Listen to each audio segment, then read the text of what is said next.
नमस्कार, स्वागत आप सभी का खानी कुर्सी की में। मैं हूं सौरभ शर्मा, हर्षवर्धन त्रिपाठी जी, विजय त्रिवेदी जी और समीर चौगांवकर साहब स्टूडियो में आ चुके हैं। हमारे मेहमान तीनों वरिष्ठ पत्रकार। राहुल गांधी जी को आपने इतना सुना, पहले हमने सोचा था कि आपको आज प्रोग्राम में राहुल गांधी की ही बात कल की सुनाएंगे, जिसमें उन्होंने कहा था कि ये एटम बम है, ये वोट की चोरी देश के लोकतंत्र पर एटम बम है। लेकिन अब राहुल गांधी इतना अभी स्वयं ही बोल लिए, जब उन्होंने बेंगलुरु में ये सभा वो कर रहे थे, वोट अधिकार सभा इसका उन्होंने नाम दिया था। कल जो बातें वो एक पावर पॉइंट प्रेजेंटेशन के जरिए दिल्ली में मीडिया को बता रहे थे, वही बातें आज वो एक चुनावी या एक रैली में, आप यूं कहिए, बैंगलोर में लोगों को समझा रहे थे और बता रहे थे। आरोप की एक लाइन का जो आरोप है वो ये कि नरेंद्र मोदी वोट चोरी करके प्रधानमंत्री बने 2024 के लोकसभा इलेक्शन में। 25 सीट पर अगर नरेंद्र मोदी हार जाते तो प्रधानमंत्री ना बनते।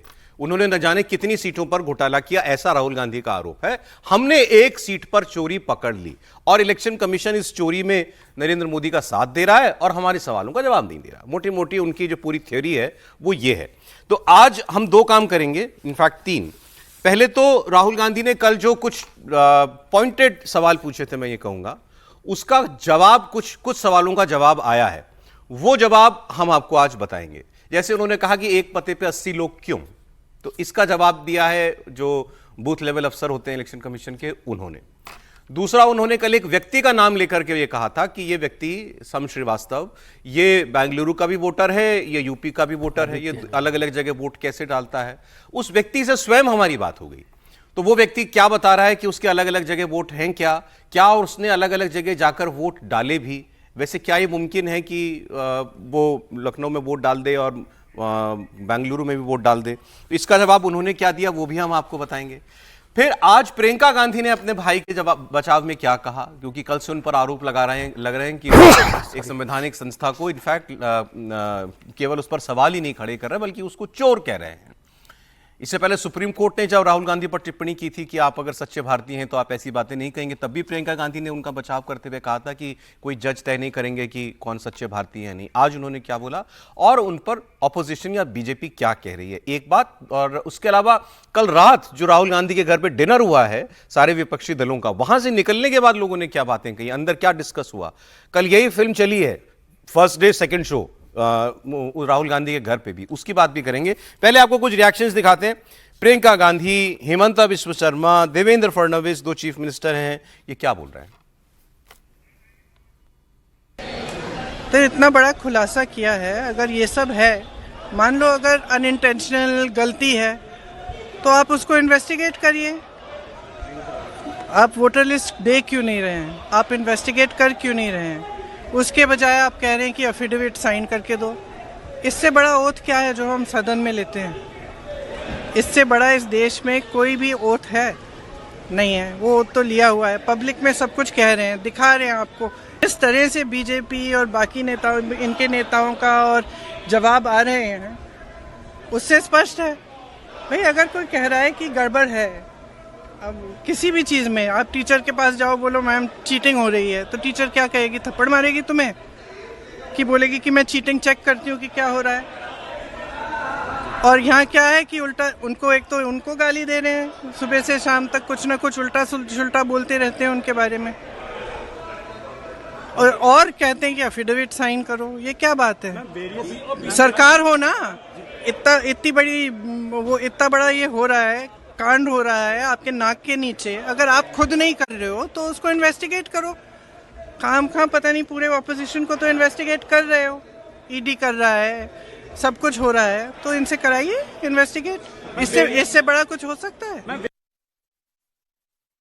ये तो मैंने नहीं कहा ना, लोकसभा के अंदर जो है माननीय इंदिरा गांधी, श्रीमती इंदिरा गांधी जी ने ही खुद कहा कि कम से कम 500 ऐसे जगह का उन्होंने उदाहरण दिया। मैंने आज जो ट्वीट किया है उसमें जगह का जिक्र किया। 1 जुलाई 1980 का जो उनका जवाब है कि उन्होंने डकैती कर ली, पूरा का पूरा डकैती कर लिया। बैलेट पेपर जो है, आप ये समझिए कि गुंडागर्दी का जो है एक सबसे बड़ा कारण जो है बैलेट पेपर हुआ करता था। ये उन्होंने खुद जो है लोकसभा में एक्सेप्ट किया है। दूसरा, मैंने कल उदाहरण दिया था कि गिरधर गमांग जो है उड़ीसा के मुख्यमंत्री बना दिए गए और यहाँ आके वाजपेयी सरकार को गिरा दिया। ऐसा कहीं उदाहरण आपने सुना कि मुख्यमंत्री आकर जो है लोकसभा में वोट देगा केवल टेक्निकल मुद्दे के आधार पर। तो डकैती का इतिहास रहा है कांग्रेस का, राहुल गांधी जी का। उनको मुझे लगता है कि जो उनके ट्विटर है ना, उनको पढ़ाते नहीं है बढ़िया से। न महाराष्ट्र में वोटों की चोरी हुई है, देश में कई वोटों की चोरी हुई है। मुझे ऐसा लगता है कि राहुल जी के दिमाग की चिप चोरी चली गई है और उनकी हार्ड डिस्क करप्ट हो गई है, इसलिए लगातार वो झूठ बोल रहे हैं, गलत बयानबाजी कर रहे हैं और जनता का मैंडेट चोरी कर रहे हैं, लोकतंत्र को चोरी कर रहे हैं, लोकतंत्र ने दिया हुआ फैसला चोरी कर रहे हैं। और उनके फिगर भी बार बार बदलते हैं। पिछले समय का महाराष्ट्र में 75 लाख वोट बढ़े, अब का 1 करोड़ वोट बढ़े। महाराष्ट्र के वोटों के बारे में पूरे फैक्ट्स एंड फिगर्स के साथ हमने उनको जवाब दिया, उसके ऊपर वो जवाब नहीं दे पाए, इसलिए झूठ बोलकर अपनी हार को दबाने की कोशिश कर रहे हैं। सच बात तो यह है कि राहुल गांधी ने अपने आप सर्टिफिकेट दिया है कि स्पेशल रिवीजन होना चाहिए, यूनिक नेम होना चाहिए, नाम का साथ आधार नंबर भी होना चाहिए। और राहुल गांधी ने नॉर्थ इंडियन का नाम निकाल के लेके आया है, लेकिन हमारा असम में अगर आप थोड़ा कोशिश करें, आप देखेगा हमारा असम का बांग्लादेशी और जो एक समय बांग्लादेश से आया था हमारा मियां मुसलमान भाई, वो लोगों का वोटर लिस्ट का नाम बरपेटा में भी होता है, गुवाहाटी में भी होता है, केरला में भी होता है, पूरा दुनिया में होता है, तो इस दिल्ली में भी होते हैं। तो इसीलिए ये बीमार है और ये बीमार को ठीक करने के लिए ही बिहार में स्पेशल इंटेंसिव रिवीजन दिया गया था। और राहुल गांधी ने आज इनडायरेक्टली इलेक्शन कमीशन को सपोर्ट किया कि ये देश में स्पेशल इंटेंसिव रिवीजन होना चाहिए।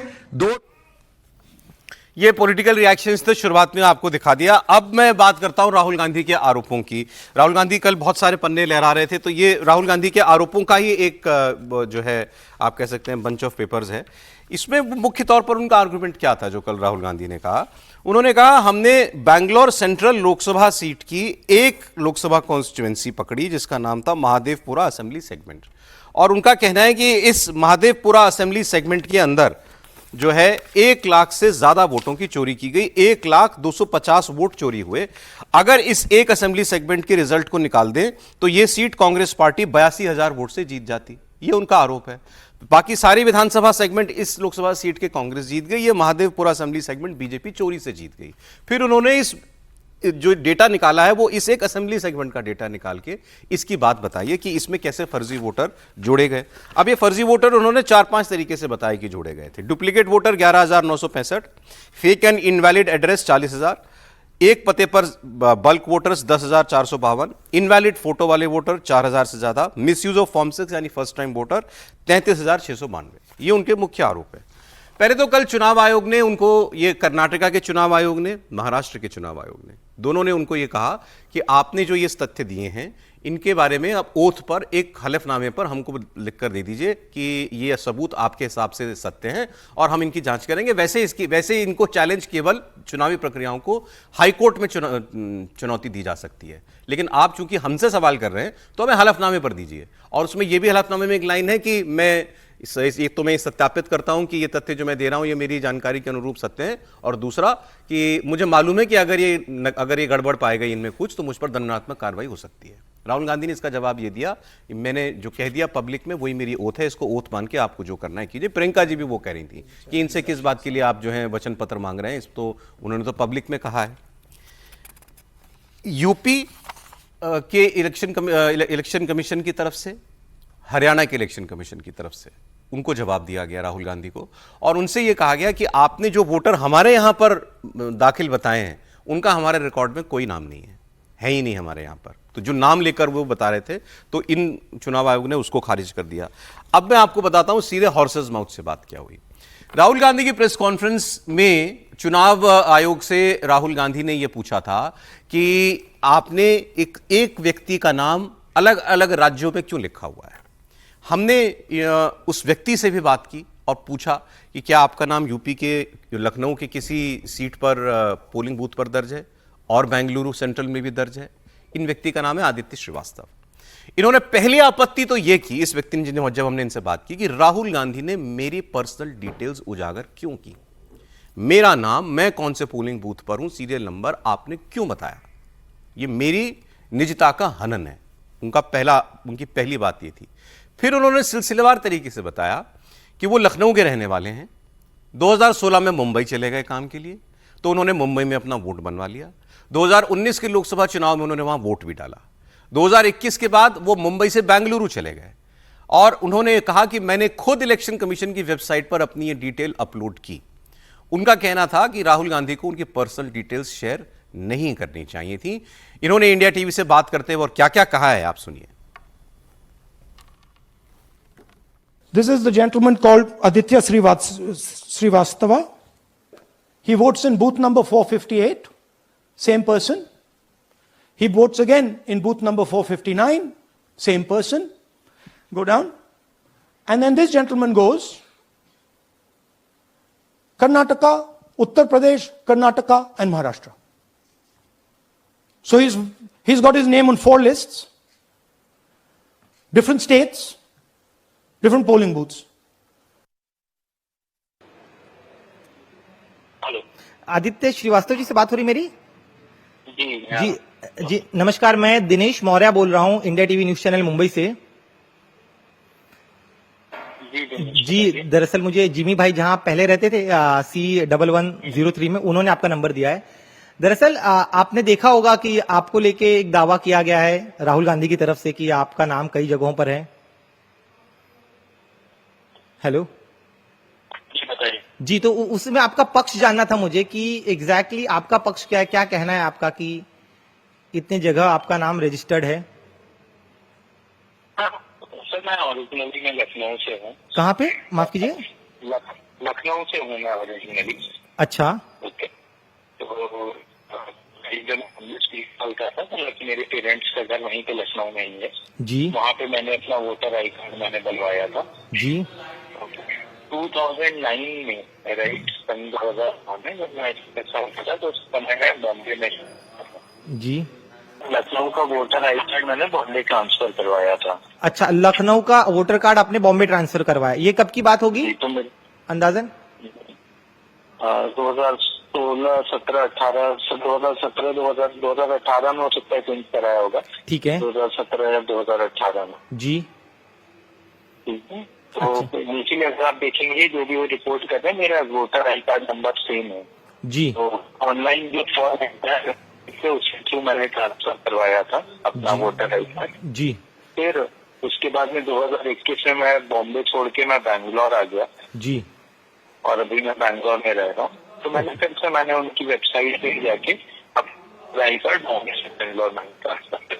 अच्छा, तो क्या इस दौरान कभी आपने जब बॉम्बे छोड़ा उसके बाद क्या आप कभी मुंबई में मतदान करने के लिए आए? नहीं, मैं नहीं आ रहा हूँ। तो ये आदित्य श्रीवास्तव थे, इनसे हमारे सहयोगी जो हैं वो बात कर रहे थे, दिनेश मौर्य, और इन्होंने खुद बताया मैं लखनऊ का वोटर था, लखनऊ से मुंबई का वोटर बना, मुंबई से बेंगलुरु का वोटर बना, ये सब मैंने खुद इलेक्शन कमीशन की वेबसाइट पर खुद डाला।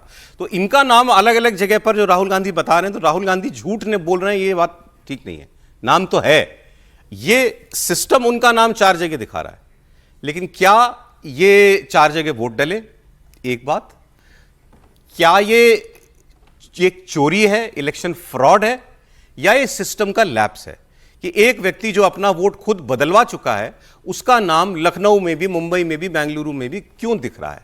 यह सवाल है। राहुल गांधी ने इसी को चोरी बताया। त्रिपाठी जी पहले क्या कहेंगे इस पे?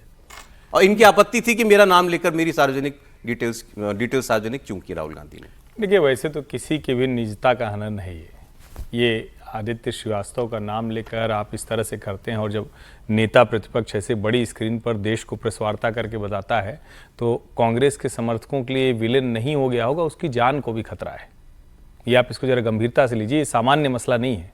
और अगर आपको नहीं लग रहा है कि जो मैं कह रहा हूं वो सही है, तो कल से सोशल मीडिया देखिए, कह रहे हैं कि राजीव कुमार को निकाल के सड़क पर लाकर पीटना चाहिए, चुनाव आयोग के दफ्तर को आग लगा देनी चाहिए, और राहुल गांधी जिसका नाम ले लेंगे वो उसके बेचारे का जीवन खतरे में नहीं आ गया। आपको नहीं लग रहा है? निजता के हनन से आगे की बात है। निश्चित तौर पर चुनाव आयोग ने जो किया है, चुनाव आयोग उसको ठीक करे, राहुल गांधी उसको लड़ें, लेकिन किसी भी व्यक्ति की प्राइवेसी में दखल देने का अधिकार न राहुल गांधी को है न किसी दूसरे नेता को है, नंबर 1। नंबर 2, जो ठीक बात उस आदमी ने बताई, चुनाव आयोग की लिस्ट में डुप्लीकेसी बहुत सामान्य बात है। अभी आपको याद होगा एपिक नंबर को लेकर बड़ा हंगामा हुआ, चुनाव आयोग ने उसको स्वीकार किया और कहा कि हम उसको दुरुस्त कर रहे हैं। जैसे उदाहरण के लिए, जब आप कहते हैं कि अभी तक जो नंबर था भारत में वो जैसे होता था कि यूपी के जिले का नंबर है, कौन सा सीरीज चल रही, आगे नंबर हो गया। पता चला वो वाला नंबर यूपी का जिला हट गया और वही नंबर प्लेट दूसरे पे लगी, उसी नंबर पर ट्रैक्टर का नाम हो गया। ये मतलब एक मैं उदाहरण के लिए सर बता रहा हूं। अब आ रही भारत सीरीज जिसमें सब कुछ एक जैसा नंबर होगा, एक नंबर डुप्लीकेट हो नहीं सकता। अब चुनाव आयोग ने पूरे देश में एपिक नंबर का वो क्लियर कर दिया। मतलब जो मुश्किलें थी कि यूपी में भी एक एपिक नंबर है, बंगाल में एक एपिक नंबर है, एक बिहार है, ये सब गड़बड़ियां थी। अब उससे आगे की बात क्या है? अब जैसे उदाहरण के लिए हम ही लोग जहां जहां रहे तो आप नाम कटने को कहें तब भी कट जाए तो बड़ी बात है, और ना चाहे तो भी कट जाए ये भी हो सकता है। तो इस सब को ठीक कैसे किया जाए? मतलब वोटर डुप्लीकेसी असामान्य बात है, सबसे सामान्य बात, जिसको राहुल गांधी ने चोरी बताया। भाई आप इसको ऐसे समझिए, मैं एक तो इससे मैं बार बार राहुल गांधी जी चोरी कर रहे हैं ना, बहुत अभद्र भाषा का प्रयोग कर रहे हैं। सचमुच उनके मानसिक स्थिति को देखना चाहिए कि वो कहां पहुंच गए हैं। ये कौन सा तरीका होता है? आप बताइए ना कहां चोरी हुई? नहीं, लेकिन जो आरोप है सर वो वैसे ही बताया जाएगा ना। नहीं बताया जाएगा, लेकिन हम तो ऐतराज करेंगे ना। आप हमारा ऐतराज वोट चोरी पे है। जब आप लोकतंत्र में कहते हैं वोट चोरी, तो आप बताइए ना कि प्रधानमंत्री नरेंद्र मोदी, अमित शाह, जेपी नड्डा या जितने लोग हैं ये इतना वोट चुरा के या कोई प्रत्याशी इतना कर रहा था। अब जो सबसे बड़ी बात है, इन सब बातों को जब हम मानते हैं तो क्या कहते हैं? राहुल गांधी ने बहुत गंभीरता से ऐतराज जताया था महाराष्ट्र की वोटर लिस्ट पर। जवाब दिया चुनाव आयोग ने, कोई अपील नहीं गई, जो 10 लोग गए उनका आ गया, कोई दिक्कत नहीं क्रॉस वेरिफिकेशन। अब आगे क्या?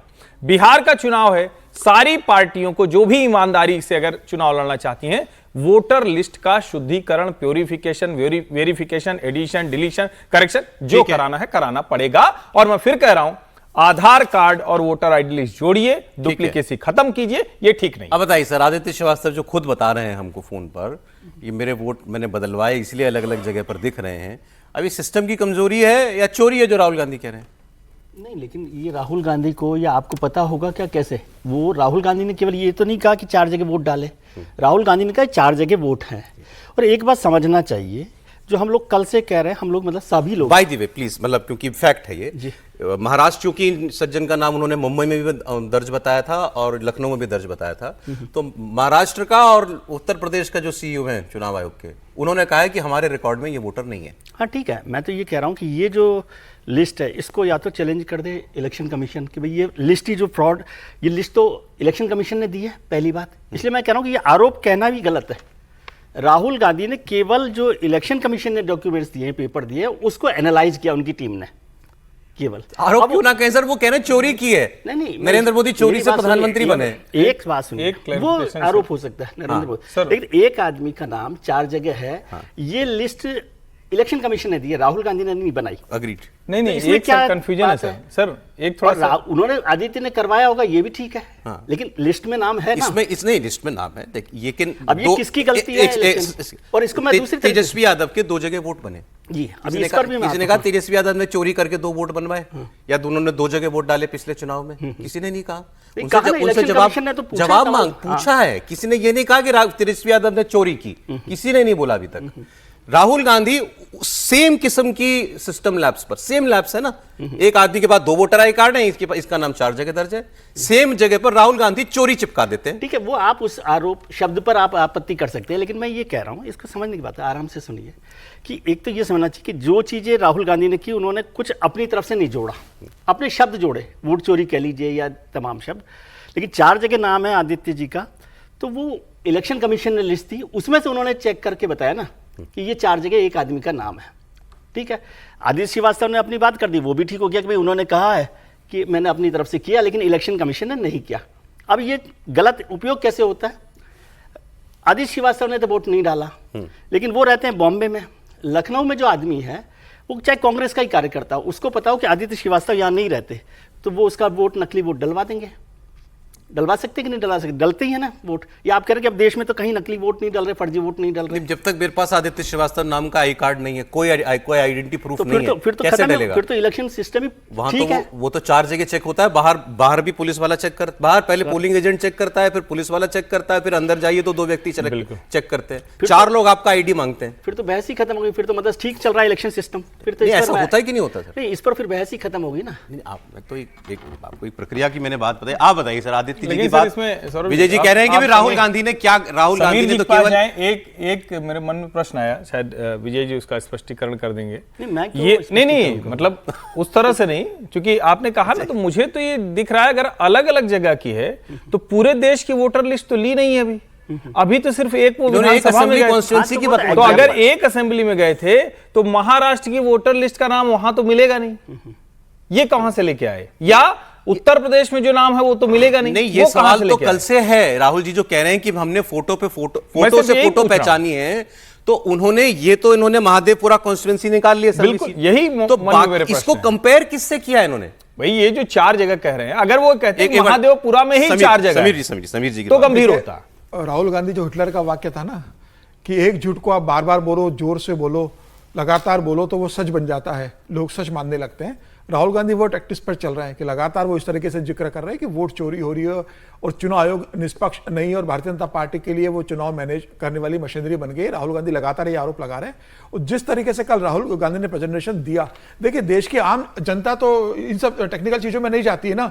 जिस तरीके से चुनाव राहुल गांधी कल लेकर बैठे थे, बहुसंख्यक जनता के मन में प्रश्न उठ गया होगा कि अरे राहुल गांधी कह रहे हैं कि ऐसा हुआ है। तो मुझे लगता है कि राहुल गांधी जिस तरीके से आरोप लगातार लगा रहे हैं और चुनाव मशीनरी को, पूरे देश के चुनाव आयोग को जिस तरीके से वो कटघरे में खड़ा कर रहे हैं, मुझे लगता है कि दुनिया के सबसे बड़े लोकतंत्र के लिए खतरे की घंटी है इस तरीके से आरोप लगाना।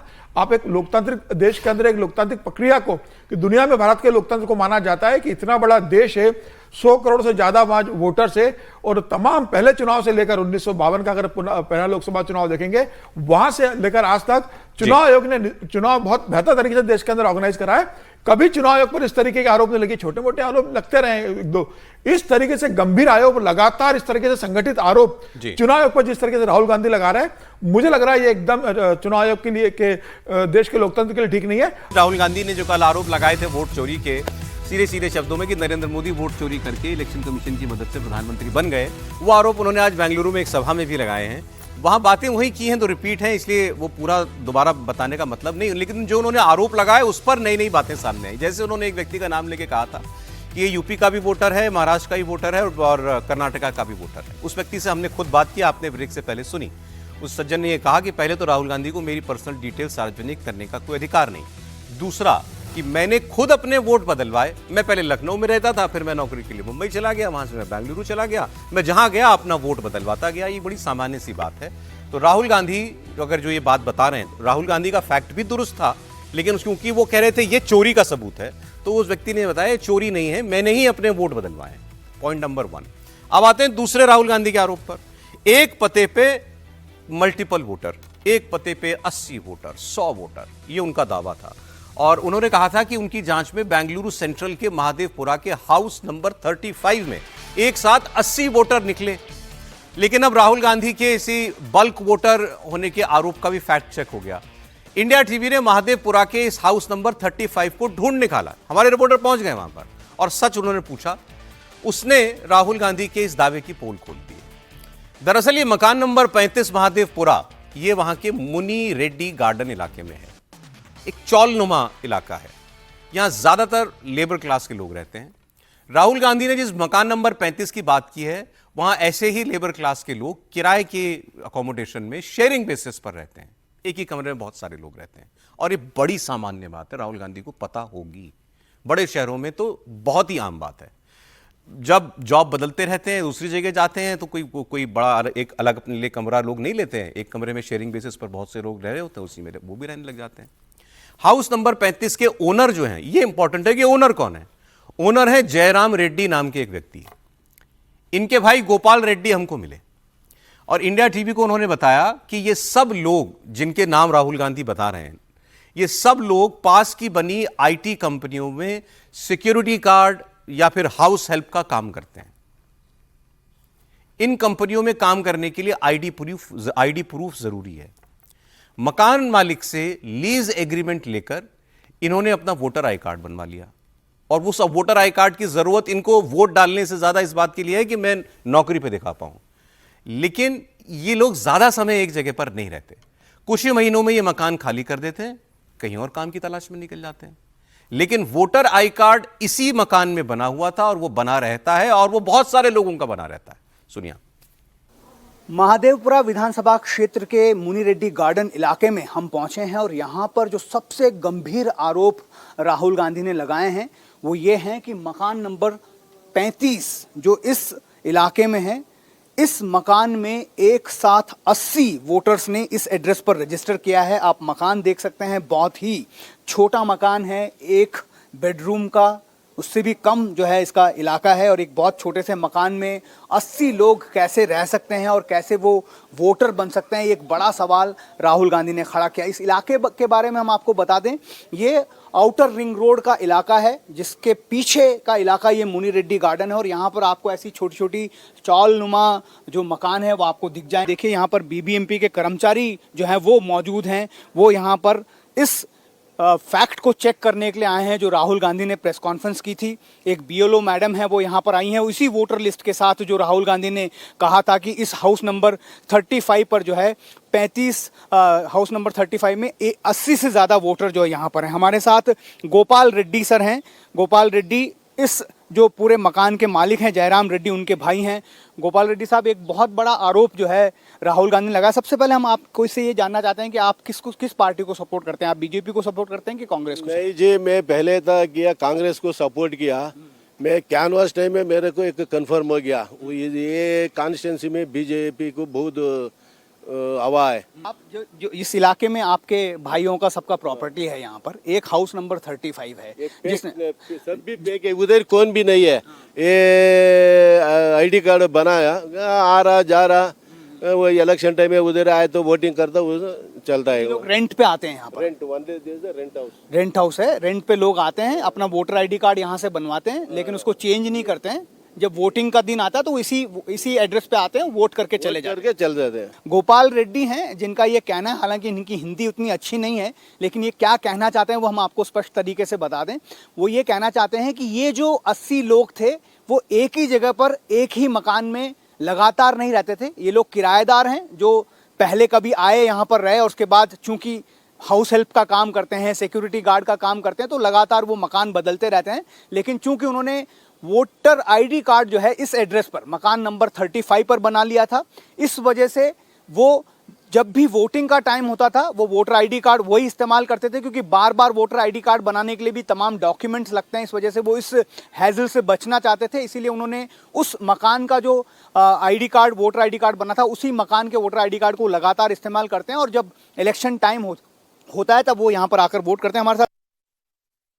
हमारे साथ बीएलओ मैडम भी जुड़ रही हैं। थोड़ा सरल शब्दों में मैम क्या कह रही हैं कन्नड़ा में वो आपको हम समझा देते हैं। इनका ये कहना है कि 2023-24 में भी यहाँ पर बीबीएमपी की तरफ से बीएलओ हैं यहाँ की, तो इन्होंने वो वोटर लिस्ट चेक किया था। उस वक्त भी इस 35 मकान पे इतने सारे वोटर्स थे। जब आसपास के लोगों से इन्होंने पता किया था तो उन्होंने बताया था कि हाँ ऐसे लोग यहाँ पर रहते हैं, रह रहे थे। इनका ये कहना है कि वो सारे किराएदार हैं, कुछ समय अंतराल के बाद वो यहाँ से चले जाते हैं ऐसे छोटे छोटे मकानों में, क्योंकि लेबर क्लास के लोग रहते हैं तो एक ही मकान में 10 से 15 लोग भी कभी कभी यहाँ पर रहते थे। उन लोगों ने डॉक्यूमेंट्री प्रूफ के लिए इस मकान का एड्रेस दिया और अपना वोटर आईडी कार्ड बनवाया, लेकिन उसके बाद वो अलग अलग मकानों में दूसरे एरियाज में शिफ्ट हो गए, लेकिन उन्होंने अपना वोटर आईडी कार्ड कैंसिल नहीं करवाया। हालांकि जब इन्होंने आज भी चेक किया तो आप देख सकते हैं कि इसमें जो यहाँ पर जितने भी वोटर लिस्ट आपको दिखा दे रहा है, यहाँ पर देखिए RS लिखा हुआ है। इसका मतलब एक बार फिर जब यह चेक करने यहाँ पर आए हैं तो इन्होंने ये लिखा है कि रेसिडेंस जो है वो शिफ्ट हो गए, रेसिडेंस शिफ्टेड करके इन्होंने यहाँ पर मार्क किया। ये पहले भी ऐसी मार्किंग हो चुकी है,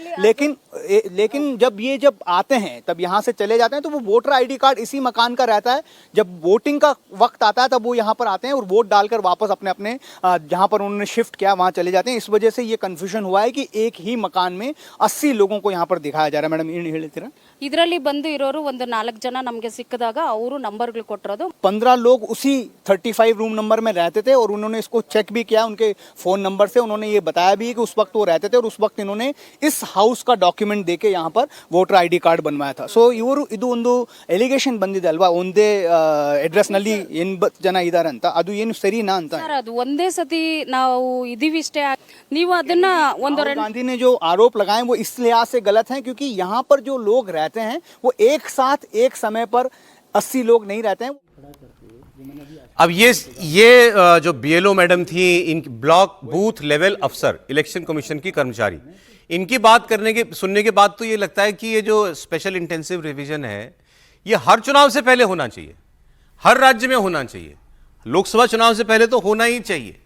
अब उन्होंने भी बता दिया, मकान मालिक ने भी बता दिया कि एक पते पे 80 वोटर आई कार्ड कैसे बनते हैं, क्योंकि बहुत वो लोग जो हैं कुछ महीनों के लिए रहने के लिए आते हैं, आईडी प्रूफ के लिए वोटर आई कार्ड का इस्तेमाल करते हैं, बनवाते हैं और फिर यहाँ से चले जाते हैं, फिर कोई और व्यक्ति उस मकान में किराए में रहने लगता है। विजय जी, इस पे क्या कहेंगे आप? राहुल गांधी ने इसको भी चोरी कहा था। मैं बार बार चोरी शब्द इस्तेमाल कर रहा हूँ क्योंकि वो यह आरोप लगा रहे हैं, बहुत बड़ा आरोप है।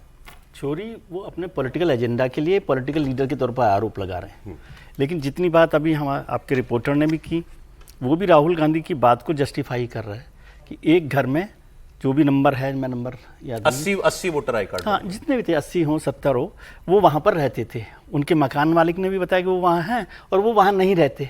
राहुल गांधी ने भी यही बात कही है। मतलब ये राहुल गांधी के कल के प्रेस कॉन्फ्रेंस के नहीं, ये बात है ना इस हिस्से का, जिस मकान का आपने वो है, ये क्रक्स ही ये है। अब मैं ये आरोप लगाता हूं, प्लीज डोंट माइंड सर, मैं ये आरोप अगर लगाऊं किसी के ऊपर, तू चोर है, तो मेरे पास प्रूफ होना चाहिए ना उस बात का, मैं वेरीफाई करूंगा ना उस चीज को। राहुल गांधी ने ये जो प्रेस कॉन्फ्रेंस में कल कागज दिखाया, ये मेरे हाथ में है, इसकी लाइन है, देयर वर 1,02,050 वोट चोरी, 5 टाइप्स ऑफ वोट चोरी। आप एक निष्कर्ष पे पहुंचे हो कि वोट चोरी हुई है।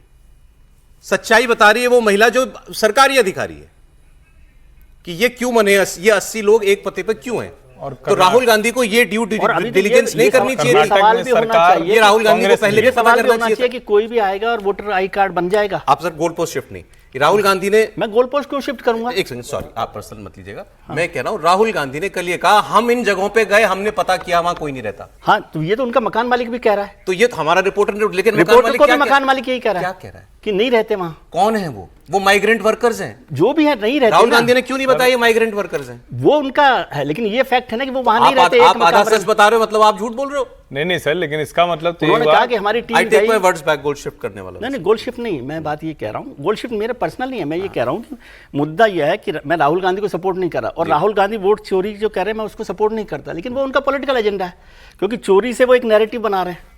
लेकिन फैक्ट तो यह है, आपके रिपोर्टर को आप उस मकान मालिक ने भी यही बताया कि इस घर में 80 लोग रहते थे, और वो 80 लोग एक टाइम पे कभी रहे ही नहीं रहे, लेकिन 80 लोगों के वोटर आई कार्ड हैं। ठीक है, तो ये गड़बड़ नहीं है इलेक्शन कमीशन के हिसाब से? चोरी है क्या? चोरी, मैं कह रहा हूँ चोरी पर आप जा रहे हैं। मैं चोरी तो उनका एजेंडा, उनका शब्द है ना सर, चोरी तो उनका शब्द है, वो पॉलिटिकल तो वो उनका शब्द है सर, वो देश के विपक्ष के नेता हैं। नहीं, और कोई बात ऐसे ही कह सकते हैं क्या? आप क्यों परेशान हैं? इलेक्शन कमीशन तय करे कि चोरी की है। मुझे परेशान नहीं, आपको भी होना चाहिए। अगर देश का विपक्ष का नेता ये कहता है कि देश में इलेक्शन फ्रॉड है, देश की चुनी हुई सरकार फ्रॉड करके आई है, एक कमरे में 80 लोगों के voter I card election commission क्यों बना रहा है? ये देश के हर व्यक्ति के लिए चिंता की बात होनी चाहिए। ये चिंता की बात होनी चाहिए, इसका इन्वेस्टिगेशन हर किसी को करना चाहिए, जैसे हमने जाके किया। ये चिंता की बात होनी चाहिए कि एक कमरे में जो लोग रहते नहीं है उनको वोटर आई कार्ड क्यों बनाए? उनके जो आइडेंटिटी कार्ड है वो तो अलग तरीके से समीर जी।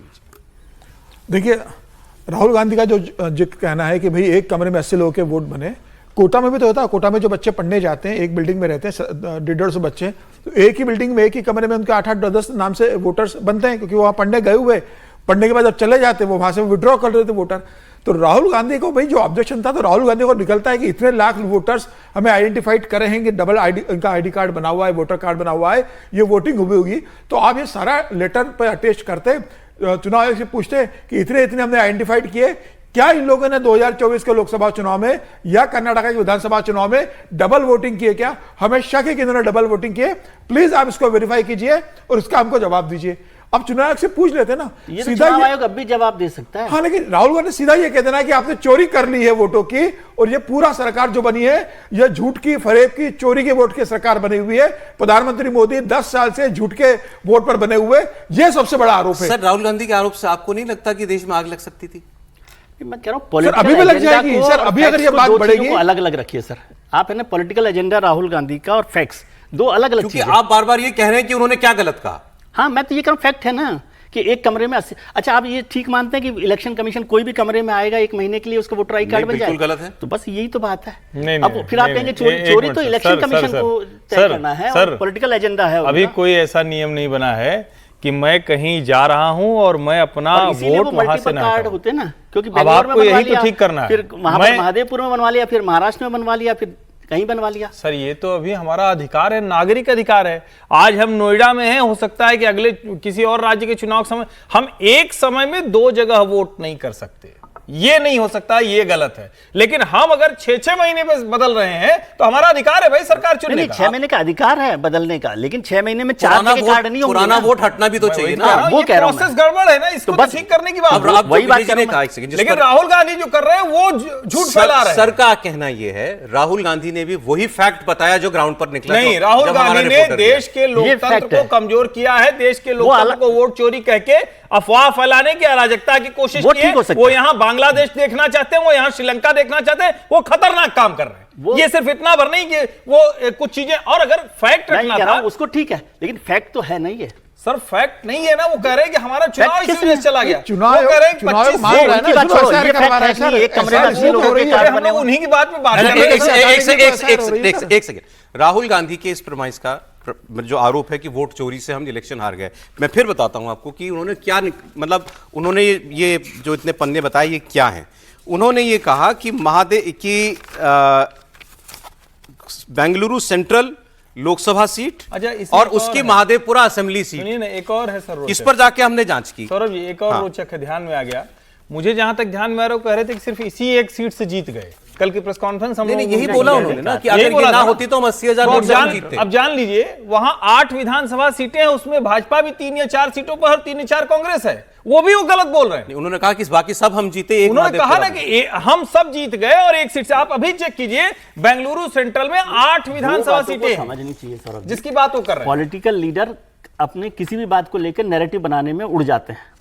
सर, लेकिन हम लोग तो फैक्ट बात करेंगे ना। फैक्ट बात करें, लेकिन मैं भी तो यही कह रहा हूं कि एक फैक्ट अलग है, नैरेटिव अलग है। आप नैरेटिव को डिस्कस कर रहे हैं, फैक्ट को डिस्कस नहीं कर सर, रहे। हम फैक्ट को डिस्कस कर रहे हैं। वो कह रहे हैं कि एक विधानसभा में भाजपा को इतनी लीड मिल गई कि वो लोकसभा जीत गई। बेंगलुरु से उन्होंने कहा बेंगलुरु सेंट्रल लोकसभा में मंसूर अली खान कांग्रेस के वर्सेस पीसी मोहन भाजपा, ये इलेक्शन हुआ 2024 का। कांग्रेस को मिले 6,26,000 वोट, बीजेपी को मिले 6,58,000 वोट, 32,000 के मार्जिन से भाजपा जीत गई। और इसी विधानसभा से और इस एक महादेवपुरा असेंबली सेगमेंट में 1,14,000 की लीड मिल गई थी बीजेपी को, केवल इस असेंबली सेगमेंट से जीत गई। इस असेंबली धुले में भी सेगमेंट तो ऐसा में हुआ, महाराष्ट्र में धुले में भी तो बीजेपी हार गई ना एक सेगमेंट से। 1,42,000 वोट मिल गए कांग्रेस को, बीजेपी हार गई धुले की सीट। बीजेपी ने इसको वोट जिहाद नहीं बीजेपी ने वोट किया था, चोरी थोड़ी कहा था, चोरी नहीं कहा था, वोट बीजेपी जिहाद ने कहा कि एक साथ हमारे मुसलमानों खिलाफ ने वोट कर दिया। एक असेंबली में सब लोगों ने ये तो हमारे खिलाफ वोट जिहाद कहा था, वोट चोरी थोड़ी कहा था सर। इसमें एक और चीज है, जो ये सीट बता रहे हैं, 2008 में एक कॉन्स्टिट्यूंसी बनी है, 2008, 2013, 2018 और फिर 23, सब में भारतीय जनता पार्टी जीतती चली आई। तो अगर वो वहां स्ट्रांग है तो इसका मतलब उसकी जीत होगी ना। अब कल को ये कहें कि नरेंद्र मोदी या अमित शाह वो गुजरात में इतने वोटों से कैसे जीत गए, ये भी बात है, वो ठीक है, उसमें कोई बात ही नहीं है कि कोई भी जीतेगा वो अपने तरीके से। अगर वो जीतेगा तो उसकी दो मार्जिन सवाल आप कैसे केवल तय कर जो सकते राहुल हैं? गांधी ने मैं तो उस पर भी खिलाफ था कि जब उन्होंने कहा कि एंटी इनकम्बेंसी ये 1 लाख, वो भी एक कमाल की बात है। मैं उससे सहमत इस नहीं। महादेवपुरा असेंबली सीट पर उनका दावा कि 1,250 फर्जी वोट बने, इस बात का क्या और वो मल्टीपल वोट्स हैं, ये बात देखिए उसमें।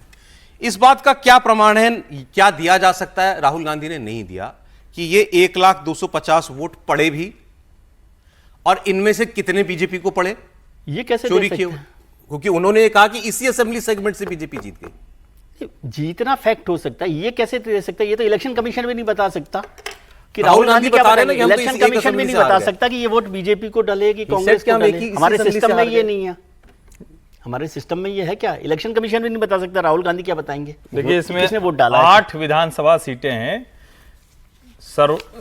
सर्वगंगानगर कांग्रेस, सीवी रमन नगर कांग्रेस, शिवाजी नगर कांग्रेस, शांति नगर कांग्रेस, गांधीनगर बीजेपी, राजाजी नगर बीजेपी, महादेवपुरा बीजेपी।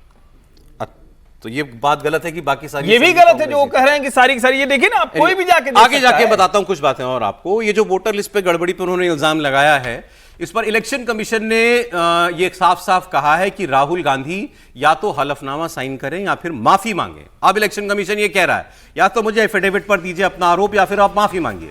इसके अलावा जिन राज्यों के वोटर्स का जिक्र राहुल गांधी ने किया कि मल्टीपल जगहों पर बने हुए हैं वोटर, उन 4 राज्यों के चीफ इलेक्टोरल ऑफिसर्स ने राहुल गांधी को नोटिस जारी किया है और ओथ पर अपनी बात कहने की बात कही है। कर्नाटक के सीईओ ने कहा कि उन्होंने जिन वोटर्स के नाम, पते और पहचान को लेकर गड़बड़ी के आरोप लगाए हैं उसका प्रमाण शपथ पत्र के साथ दें। यूपी के सीईओ ने राहुल गांधी के आरोपों को गलत ही बता दिया है। महाराष्ट्र के सीईओ ने राहुल से शपथ पत्र के साथ इनवैलिड वोटर्स के नाम मांगे हैं और राहुल गांधी को हरियाणा के चीफ इलेक्टोरल ऑफिसर ने भी नोटिस लिखते हुए यह कहा है कि अपनी बात को वो हलफनामे पर हमसे कहें। अब राहुल गांधी ने इन बातों का जवाब कल भी दिया था, आज भी दिया। आज उन्होंने बेंगलुरु की सभा में यह कहा कि मुझसे ये ओथ मांगी जा रही है, मैंने तो संसद की ओथ ली हुई है, संविधान की शपथ ली हुई है और इससे बड़ी शपथ देश में क्या होती है। मुझसे इलेक्शन कमीशन एफिडेविट मांगता है, मुझसे कहता है कि मुझे ओथ लेना है और मैंने पार्लियामेंट के सामने, पार्लियामेंट के अंदर ओथ लिया है, इस संविधान के सामने ओथ लिया है, इस पर हाथ डाल के वोट लिया है, इस संविधान के सामने ओथ लिया है, इस पर हाथ डाल के वोट लिया है, इस पे हाथ डालकर ओथ लिया है। बताइए त्रिपाठी जी, कह रहे हैं कि मुझे हलफनामा देने की कोई जरूरत नहीं है। अब तो सचमुच मैं कह रहा हूं, मैं तो कहूंगा विजय जी इसको एक्सप्लेन करें। ये कहाँ लिखा हुआ भैया कि कोई संसद के उसमें लोकसभा सदस्य, राज्यसभा सदस्य के प्रति शपथ ले लेगा तो उसका वचन उसका शासन हो जाएगा। महिष्मति का राज्य चल रहा है क्या? कि फिल्म बनी हुई है कि मेरा वचन ही मेरा शासन है, भाई बहन दोनों मिलकर जो कह देंगे वो हो जाएगा। अरे भाई, इस देश में एक नियम है, जब आप किसी बात को कहते हैं तो शपथ पत्र, हलफनामा, एफिडेविट, जो अलग अलग नामों से, उसका मतलब यही हुआ कि मैं ये बात सत्यापित करके, प्रमाणित करके कह रहा हूं। इसका एमएलए एमपी की ओथ लेने से क्या मतलब? इनको ओथ का मतलब दोनों का फर्क नहीं पता। ओथ लेने की जरूरत क्या है? जो चुनाव आयोग कह रहा है शपथ पत्र पे दीजिए, इसकी जरूरत क्या है? लीगली जब आप किसी चीज को क्लेम करते हैं, जब आप चुनाव आयोग के ऊपर वोट चोरी का आरोप लगा रहे हैं, जब आप कह रहे हैं कि आपके मेलाफाइड इंटेंशंस हैं, तो फिर आपको बताना पड़ेगा कि कहां गड़बड़ हुई। अगर ये गड़बड़ है तो चुनाव आयोग जांच कराएगा, जो अधिकारी उसमें शामिल होंगे उनको दंडित करेगा। अगर ये सामान्य प्रोसीजरल लैप्स होंगे उसकी बात करेगा। और अगर लगेगा कि राहुल गांधी की नीयत खराब थी, वो कुछ गलत नीयत से सारे कागज ले आए थे और उसमें कुछ गड़बड़ है, यानी फैब्रिकेटेड है, फर्जी कागज, जैसे फर्जी आधार कार्ड, जैसे फर्जी वोटर कार्ड, वैसे ही फर्जी लेकर आए हैं, तो फिर कानूनी कार्रवाई होगी।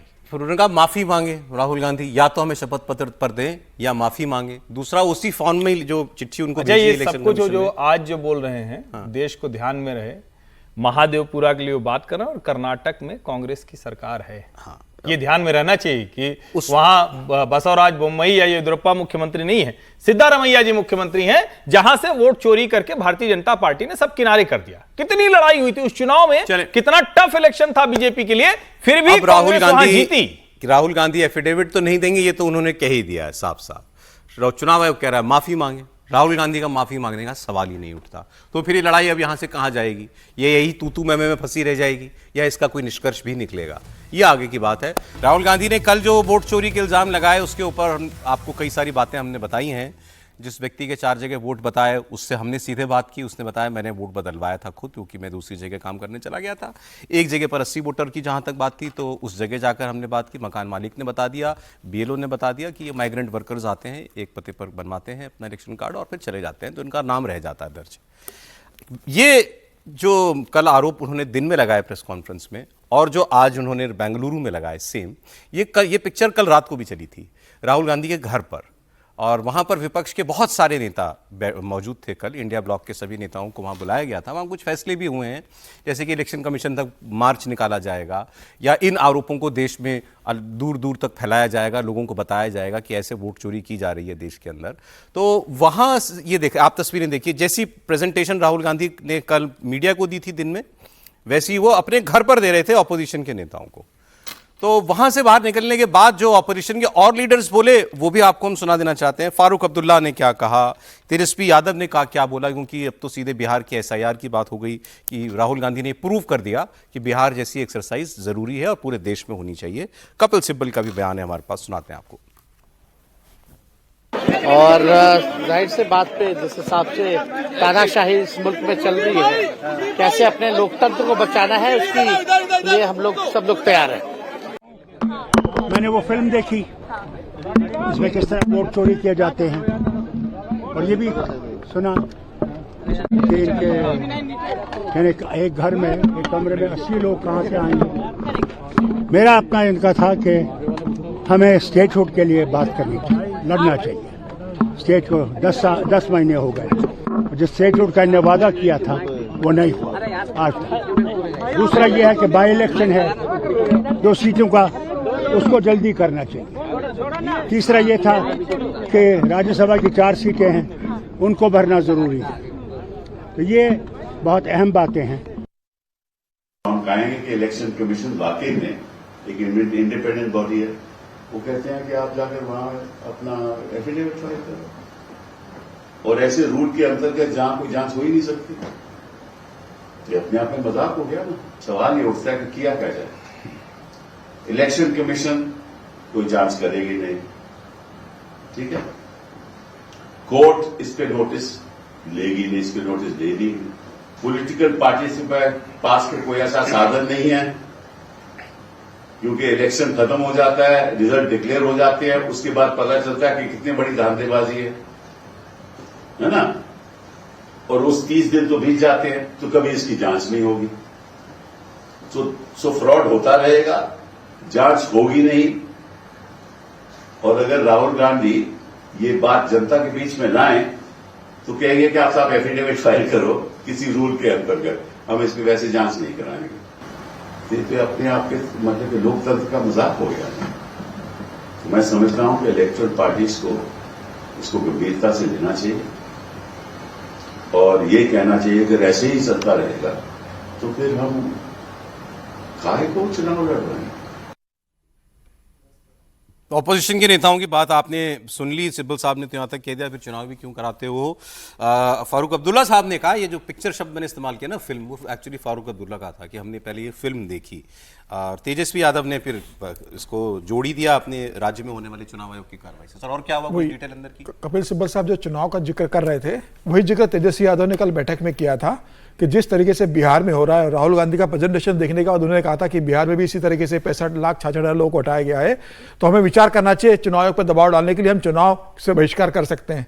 तो किसी ने भी उसकी बात को गंभीरता से लिया नहीं, उन्हें कोई समर्थन मिला नहीं इस बात का। मतलब कहता है कि कांग्रेस ने तेजस्वी के साथ फिलहाल समर्थन नहीं दिखाया, लेकिन बड़े क्या चाह रहे थे, क्या करें? तेजस्वी यादव ये चाह रहे थे कि पूरा समर्थन विपक्ष जो इस बात को, उनकी इस मांग को कि हम बिहार का चुनाव का बहिष्कार करने जा रहे हैं, वो अभी भी इस पर बात वो कर रहे हैं। कल उन्होंने इस बात का वहां जिक्र किया बैठक के अंदर, लेकिन ना कांग्रेस से उसको समर्थन मिला, ना किसी अन्य दलों ने उस पर कोई समर्थन रिएक्ट किया।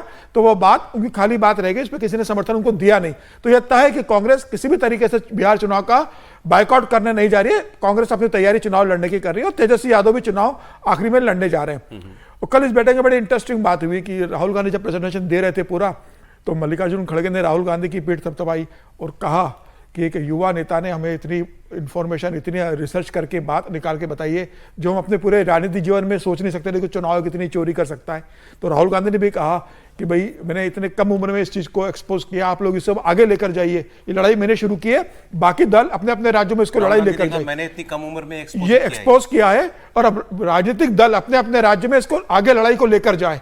शरद पवार ने कहा कि राहुल गांधी जो कह रहे हैं कि राज्यों में लेकर जाना है, तो महाराष्ट्र में हम कोशिश करेंगे कि हर जिले में, हर गांव में, हर तालुका में इसका एक प्रेजेंटेशन जो राहुल गांधी ने कल दिया है, यह एक वैन बनाई जाए, उस वैन में पूरे गांव गांव में प्रेजेंटेशन दिया जाए 2029 के पहले कि कैसे चुनाव आयोग ने 2024 का चुनाव वोट चोरी के दम पर लड़ा है। और अभी शायद ही विपक्ष इस बात पर सहमत हो रहा है कि हर राज्य में, तमिलनाडु में स्टालिन चुनाव के पहले, बंगाल में ममता बनर्जी, महाराष्ट्र में उद्धव ठाकरे, शरद पवार, बिहार में तो खैर चुनावी इस समय तो तेजस्वी यादव, अखिलेश यादव उत्तर प्रदेश में, इसका प्रेजेंटेशन पूरे जगह घुमाएंगे और ये बताने की कोशिश करेंगे कि ये जो चुनाव हो रहा है ये फ्री एंड फेयर नहीं है।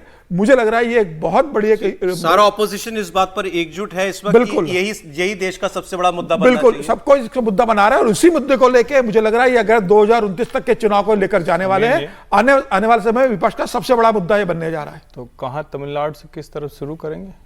वो स्टिल डिसाइड करेंगे। सारी विधानसभा तो वही जीते हुए हैं। अच्छा, केरल में किस तरफ से शुरू करेंगे? सारी विधानसभा तो कांग्रेस या कम्युनिस्ट जीते हैं। अच्छा, बंगाल में किस तरफ से शुरू करेंगे? अरे भाई, कोई सिर पैर होना चाहिए।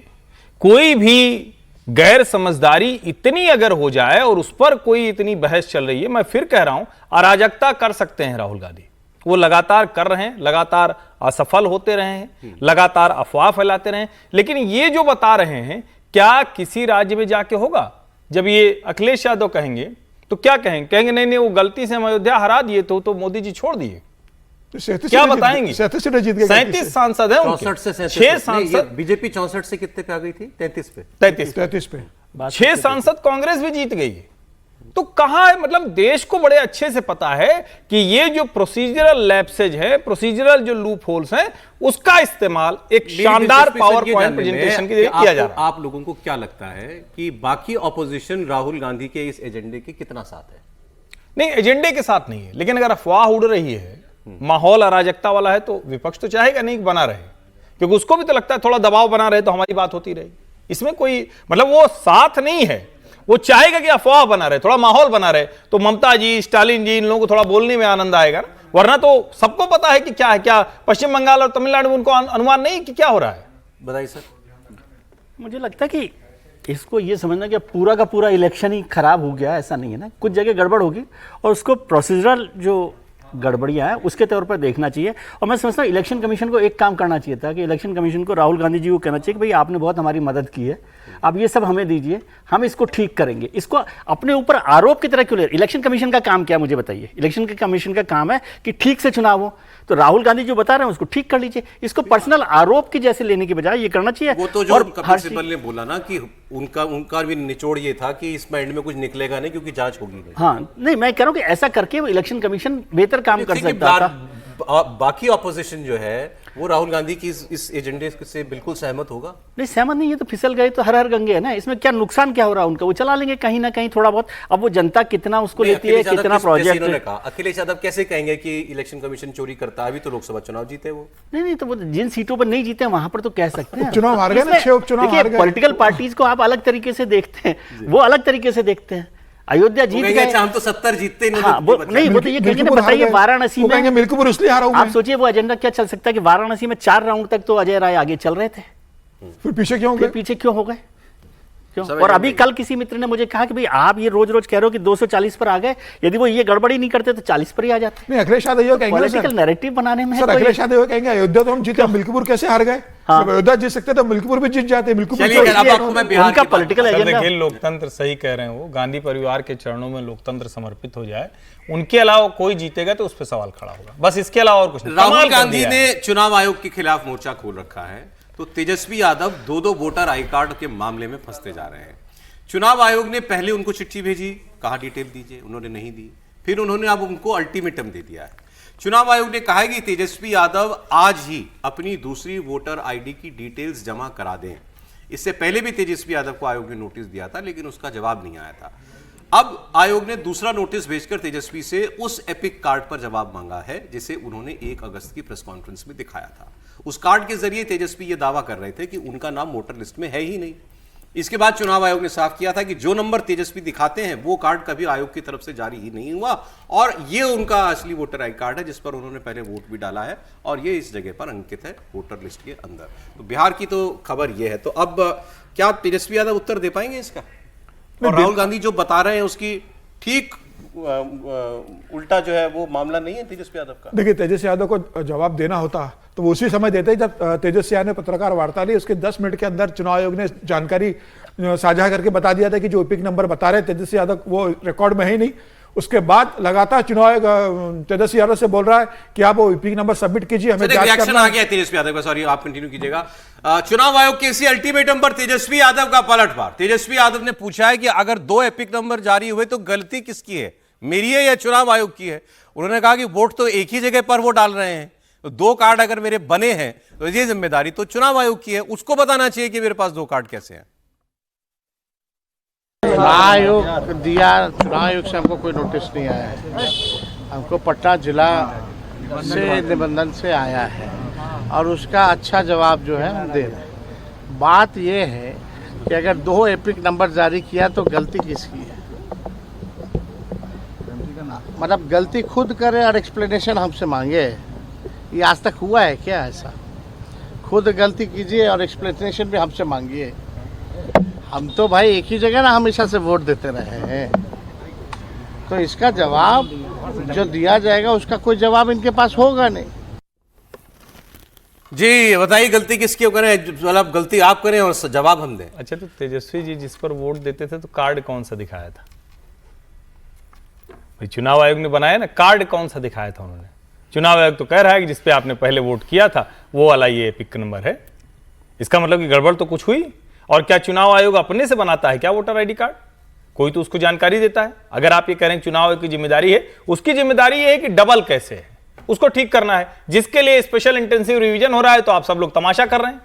लेकिन आप अपना कागज लेकर गए, आपके पास वो एपिक कार्ड नंबर है, तो आप बताइए ना कि वहां आपने अप्लाई ही क्यों किया था जब आपके पास दूसरा नंबर था? ये सवाल है ना। तो इसमें चुनाव आयोग की गलती कहां से आई? चुनाव आयोग की प्रोसीजरल गलती है, जिस पर हम लोग बार बार करेंगे पूरे देश में SIR कराइए, सब ठीक कराइए, डुप्लीकेसी ठीक कीजिए, फर्जी बोगस जितने लोग हैं ठीक कीजिए, और इसको लिंक कीजिए आधार से, बायोमेट्रिक सबका करिए, देश में NRC करिए। देश को बहुत जरूरत है, ये बहुत नेता लोग गड़बड़ कर रहे हैं। ये देश के लोकतंत्र को कमजोर करते हुए उसका हाथ से बना रहे हैं, और उसके बाद फिर कहेंगे कि ये कर दे। एक चीज तो बड़ी साफ हो रही है कि देखिए आपके सिस्टम में गड़बड़ी है, ये सिस्टम में डुप्लीकेसी है, सिस्टम में पते गलत हैं, जो भी बातें हों ये सब है। अब ये बात सही है कि ये काम तो चुनाव आयोग का है ठीक करने का। प्रॉब्लम ये है कि अब जो प्रॉब्लम हो गई सर, प्रॉब्लम ये है कि जवाब कौन देगा, सफाई कौन देगा?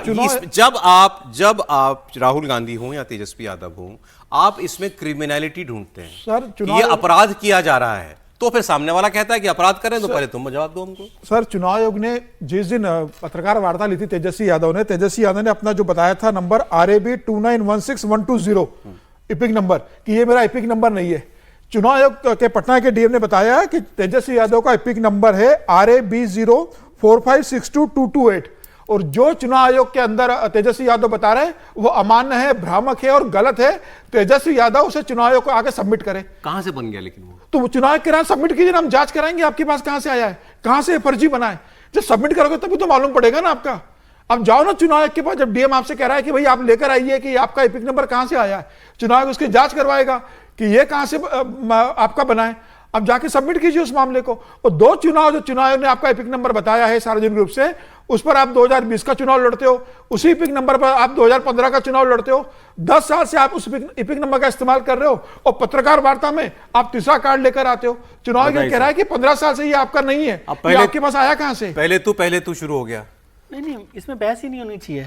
तेजस्वी जी को अपना एपिक जो भी नंबर गलत है सही है, बल्कि उनको दोनों दे देने चाहिए इलेक्शन कमीशन को कि भाई आप बता दो कौन सा सही कार्ड है, कौन सा गलत कार्ड है, और 2 आए हैं तो बता दो कि कैसे बने हैं। इलेक्शन कमीशन ने तो बनाए है ना। लेकिन ये मैं इस पर नहीं चाह रहा कि इलेक्शन कमीशन की गलती हो गई या तेजस्वी की गलती। अब ये तो 2 जगह हो गई ना, फिर वही बात कि आदित्य श्रीवास्तव की तो गलती होती है और तेजस्वी यादव का अपराध होता है। ये नैरेटिव है। आदित्य यादव की तो चोरी होती है। हाँ, चोरी होती है। तेजस्वी यादव का अपराध होता है, अपराध। किसी ने अपराध नहीं, मैं तो ये कह रहा हूँ कि इसमें तेजस्वी को इस पे बहस ही नहीं करनी चाहिए, उनको दे देना चाहिए कार्ड, बल्कि दोनों कार्ड सबमिट कर देने चाहिए। अलग कैसे उसकी नौकरी बदली, उसने एड्रेस बदला, अपना कार्ड बनवाया अलग जाके। तेजस्वी को सेम कार्ड है, दोनों कार्ड एड्रेस भी नहीं बदला सर, दोनों कार्ड सबमिट 15 साल से उसका एक ही एड्रेस है कि भाई दोनों कार्ड सबमिट कर दिया, आप बता दो मेरा ये ठीक है कि नहीं है। होना यही चाहिए, इसमें बहस ही नहीं होनी चाहिए मेरे हिसाब से। बिल्कुल। लेकिन आप जरा सर दोनों को एक साथ पैरेलल रखिए। आदित्य श्रीवास्तव का किसी राजनीतिक दल के होने न होने से सीधा कोई वास्ता नहीं। वो आदमी नौकरी कर रहा है जो इस देश में, तो जो नौकरी करते हैं उनका राजनीतिक दल से संबंध नहीं होता। पूरी बात तो कर लें। वो एक जगह से दूसरी जगह गया, उसका वोटर आईडी कार्ड बना, वो अपना बता रहा है। राहुल गांधी ने उसको निकालकर उसको टारगेट किया, उससे तो कोई मतलब ही नहीं बेचारे से। लेकिन यहां जरा सोचिए, उसने इलेक्शन कमीशन को टारगेट किया, आदित्य श्रीवास्तव को टारगेट नहीं किया। बता रहा हूं ना। लेकिन यहां तेजस्वी यादव ने एक एपिक नंबर मतलब जिसका कोई रिकॉर्ड नहीं मिल रहा है, उसको लाकर सवाल खड़ा किया। दोनों का फर्क है। दोनों जो कहते हैं ना इरादतन हत्याकांड और गैर इरादतन हत्याकांड, जो कानूनी भाषा होती है, एक जगह रिकॉर्ड पर है, मल्टीपल जगह रिकॉर्ड पर है, एक जगह और जो पर है ही नहीं। जो मल्टीपल रिकॉर्ड पर है वो कोई उसने उस इंटेंशन से नहीं किया। वो मतलब ऐसा नहीं कि कोई वो कर रहा हो। दोनों का फर्क है, यहां तो दिख रहा है। अच्छा, अब दूसरा पहलू, अभी जो बिहार में स्पेशल इंटेंसिव रिवीजन हो रहा है, इसको लेकर जो हंगामा है, इसमें मुस्लिम वोट की चिंता सबसे ज्यादा की जा रही है ऑपोजिशन के द्वारा, क्योंकि ये वोट उनका ही है। तेजस्वी यादव से लेकर राहुल गांधी, असदुद्दीन ओवैसी, सबने मुसलमानों के नाम वोटर लिस्ट से हटाने की साजिश बताई है। असदुद्दीन ओवैसी ने तो 56 लाख मुसलमान वोटर्स के नाम हटाने का आरोप चुनाव आयोग पर लगा दिया। कितने टोटल मुसलमान होंगे? उनमें से 56 लाख उन्होंने कह दिया कट जाएंगे। मुस्लिम बहुल किशनगंज सीट को लेकर के खूब जबरदस्त बात होती है अब कि यहां पर सबसे ज्यादा वोट कट रहे हैं। सच्चाई क्या है? इसके उलट हमारे संवाददाता शोएब रजा ने किशनगंज में जाकर वहां पर स्थानीय लोगों से बात की। मुस्लिम समुदाय के ज्यादातर लोग हैं वहां पर, और ज्यादातर लोगों ने कहा कि हमारे नाम तो इस नए जो ड्राफ्ट आया है चुनाव आयोग का, इसमें है, हमारा नाम तो नहीं कटा। अच्छा, कोई दिक्कत भी आई क्या एसआईआर में? जिस तरह से कहा जा रहा है कि भाई बहुत सारे लोगों के नाम कट गए हैं, हमने डॉक्यूमेंट्स भी जमा किए लेकिन नाम नहीं आया, ये सब चीजें हुई है क्या? नहीं, वो सब कोई दिक्कत नहीं हमको हुआ। मतलब 2003 में जो हमारा नाम है उसमें वोटर लिस्ट में नाम था 2003 में, उसी को हमने फार्म भर के उसको मतलब कि जमा कर दिया है। जिनका नाम नहीं आया वो क्या बता रहे? डॉक्यूमेंट जमा उसके साथ में सिर्फ फॉर्म जमा किया, जिसकी वजह से नाम उसका कट गया है। मतलब आप ये कह रहे हैं कि वो डॉक्यूमेंट्स, कोई जो 11 डॉक्यूमेंट्स मांगे थे उनमें से कोई जमा नहीं कर पाया? जमा नहीं कर पाया। तो जाहिर सी बात है, अगर कोई भी डॉक्यूमेंट्स नहीं होगा तो कैसे नाम आएगा? सही बात है, सही है। तो कोई भेदभाव हो रहा है क्या? कोई भेदभाव नहीं हो रहा है ना, कोई बात नहीं, कुछ नहीं। अगर डॉक्यूमेंट्स आपने लगाए हैं जो 11 मांगे उनमें से कोई भी, तो नाम आ जा रहा है? नाम आ गया है इसमें। आ गया जी। तो ये खैर एक सैंपल था ऐसा कि क्या किशनगंज में बहुत बड़े पैमाने पर कोई गड़बड़ी धांधली हो रही है। तो ऐसी वहां जाकर हमारे रिपोर्टर को तो आम लोगों से बातचीत के अंदर नहीं पटना में 3,95,000 वोट कटे। पटना में मुसलमान वोटर है। गोपालगंज में पटना में कटे 3,95,000 पटना में कटे, 3,10,000 गोपालगंज में कटे, वहां मुसलमान वोटर नहीं है। मधुबनी में 3,52,000 कटे, वो मुस्लिम बाहुल एरिया नहीं है। पूर्वी चंपारण में 3,18,000 कटे, और ओबीसी साहब कहां से आ गया 56 लाख का? वही तो ओवैसी साहब, वही राहुल गांधी जो कर 1 करोड़ फर्जी वोटर जो जुड़े, वैसे ही ओवैसी साहब कह रहे हैं। बिहार में लेकिन एक दूसरी डेवलपमेंट भी है, वो मैं आपको बता देता हूं। जहां ये सारा हंगामा चल रहा है एसआईआर को लेकर, तो दूसरी तरफ आज केंद्रीय गृह मंत्री अमित शाह बिहार पहुंच रहे हैं, और अब से थोड़ी देर में अमित शाह बिहार के सीतामढ़ी जाएंगे। पुनौरा धाम में मां जानकी मंदिर का शिलान्यास करेंगे। माता सीता का जन्म स्थान माना जाता है सीतामढ़ी को। इस दौरान बिहार के सीएम नीतीश कुमार वहां होंगे। ये मंदिर 882 करोड़ रुपए से ज्यादा की लागत से बनेगा। इस शिलान्यास की टाइमिंग पर विपक्ष ने सवाल उठाया कि इसी वक्त चुनाव से पहले ये मंदिर बनाने की बात क्यों, और वो इस पर दूसरी तरफ बीजेपी का जवाब यह है कि ये तो भक्तों के मन की बात थी जिसको हम लोग जो है पूरा इस वक्त करने जा रहे हैं, और ये मंदिर रिकॉर्ड टाइम में बनेगा। 11 महीने के अंदर इस मंदिर का शिलान्यास से लेकर के और उद्घाटन कह लीजिए सब कुछ हो जाना है। अमित शाह बिहार आ रहे हैं, उससे ठीक पहले प्रशांत किशोर ने उन पर हमला किया। प्रशांत किशोर ने सीधा सवाल पूछा कि हरियाणा में बिहार के लड़कों के साथ जुल्म हुआ, बंधुआ मजदूरी कराई गई, हाथ कट गया। अमित शाह आ रहे हैं बिहार, तो बताएं कि हरियाणा की बीजेपी सरकार ने अब तक क्या एक्शन लिया है। बिहार को लेकर बड़ी बड़ी बातें कर रहे हैं, लेकिन बिहार के गरीब बच्चे के न्याय के लिए वो क्या कदम उठा रहे हैं।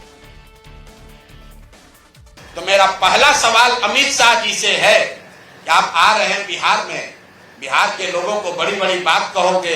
हरियाणा में भाजपा की सरकार है, जिसकी वजह से हरियाणा में जहां पर बिहार के बच्चे के साथ ऐसा कुकृत्य किया गया है, उसका हाथ कट गया।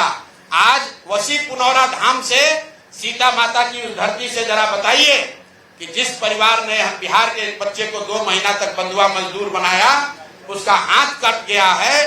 वो गरीब ऋषिदेव मुसहर समाज का लड़का है, उसको अभी तक सिर्फ 5,000 रुपया कॉम्पनसेशन मिला है। प्रभु श्री राम का मंदिर सैकड़ों साल से पापियों ने रोका, कांग्रेस ने रोका, उनके अस्तित्व को नकारा, जिसका दुष्परिणाम जो हुआ वो देख रहे हैं। उसका क्या हो रहा है, वो नरेंद्र मोदी जी के हाथ वो जस प्रभु श्री राम ने दिया, इन पापियों का रूप देखा, जो राम सेतु को नकारा, जन्म स्थान को नकारा, लेकिन उनकी लीला के बाद बना भव्य मंदिर नरेंद्र मोदी जी के हाथों। अब माँ सीता का ये नैहर है और वो ससुराल है। अब है थेथर, एक होता है महाथेथर। ये नीतीश कुमार के कीर्ति को छुड़ाने का काम करता है। ये तो केवल हाथ हिलाने वाला था, गुंडों को सवाल जिस पर गिरिराज जी थोड़ा भावुक भी हो गए, भड़क गए, कि सवाल ये उठ रहा है कि ये मंदिर जो है माता सीता का, ये इसका काम अभी चुनाव से पहले ही 3 महीने याद आया। 20 साल से सरकार में नीतीश कुमार, इससे पहले नहीं करा सकते थे? बताइए विजय जी, आरोप में दम है? आरोप क्या है, मतलब चल रहा है काम। वैसे मुझे जितनी जानकारी है आरएसएस ने इस काम को इनिशिएट किया था। अच्छा। और काफ़ी समय से वो एक्सरसाइज में लगे हुए थे कि ये काम हो। उसमें देरी हुई, अमित शाह जी ने उस पर मेरे ख्याल से इनिशिएट किया उस काम को। और वहाँ पर जब ये लोकसभा इलेक्शन थे ना, तब ये काम पर फाइनल हुआ था। तब चर्चा होती थी। तब चर्चा मैंने उस समय भी शायद आपको ध्यान हो चर्चा की थी। तो तब ये फाइनल हुआ था कि ये मंदिर निर्माण होना चाहिए, उस पर काम हो रहा है, बन जाएगा मंदिर। राम जी का मंदिर बना, अब सीता जी का मंदिर बने, इसमें ऐतराज तो कोई नहीं कर सकता। ऐतराज कोई कर नहीं, क्या ऐतराज की इसमें ऐतराज की कोई बात नहीं है, वो हो रहा है। और वैसे राम मंदिर बन गया तो ही कौन सा बीजेपी निहाल हो गई। हाँ बस ठीक बात है। तो इतनी हाँ, लेकिन ऑपोजिशन फिर भी ये कह रहा है कि आप इसको चुनाव से पहले चुनावी फायदे के लिए ये काम आप कर रहे हैं। नहीं देखिए, यहीं जाकर विपक्ष जो है उस जगह पर खड़ा हो जाता है जहां ये लगता है कि हिंदू आस्था, हिंदू भावना, यहां पर कुछ उसको दिक्कत है और शायद वो हमारे मन में बस गया है। वो नेहरू जी आए थे तो वो मानते नहीं थे कि हिंदू विचार, हिंदू पहचान होनी चाहिए। सोमनाथ का पुनरुद्धार हुआ तो सबको वो कहानी पता ही है, डॉक्टर राजेंद्र प्रसाद फिर भी गए, तो कहीं न कहीं वो हमारे हिंदुओं के मानस में चिपका हुआ। तस्वीर भी आ गई, गृह मंत्री जो हैं पुनौरा धाम पहुंचकर अब भूमि पूजन कर रहे हैं मेरे ख्याल में। और भारतीय जनता पार्टी इसको गर्व से कहती है, तो उसका लाभ भी उसे मिलता है। राम मंदिर का शिलान्यास करने के लिए मोदी जी गए थे। हाँ, यहाँ अमित शाह जी गए हैं। नहीं तो ये तो कई जगह आप देखिए राज्यसभा में वो जवाब अमित जी ने दिया है, तो ऐसा नहीं है। आप अगर देखें नहीं, मैं तो इस सेंस में कह रहा हूं कि ये इसको एक बड़े रूप में नहीं, मैं वही कह रहा हूं कि इसको आप यूं भी देखें कि अमित शाह जो नरेंद्र मोदी अमित शाह की जोड़ी है, तो अमित शाह की भूमिका कई जगह आपको आप उसका पॉलिटिकल सेंस बता रहे हैं। हाँ, बिल्कुल, मतलब समझाइए ना कैसे राज्यसभा में जो अमित शाह जी ने जवाब दिया, आमतौर पर उसका जवाब कौन देता है? उसका जवाब प्रधानमंत्री को देना। इसीलिए तो मैं पूछ रहा हूँ क्या मायने क्या है, थोड़ा सा आप समझा सकते। नीतीश कुमार जी पीछे बैठे हैं, सम्राट चौधरी डिप्टी सीएम वो भी वहां पर बैठे हुए हैं। नीतीश जी नहीं जमीन पर बैठ पा रहे होंगे, तो वो उनके लिए स्टूल वूल का प्रबंध किया गया होगा। ये सीधी तस्वीर आप देख रहे हैं, लेटेस्ट तस्वीरें जो हमें सीतामढ़ी से आ रही हैं, पुनौरा धाम से माता जानकी के मंदिर का आज भूमि पूजन और शिलान्यास हो रहा है।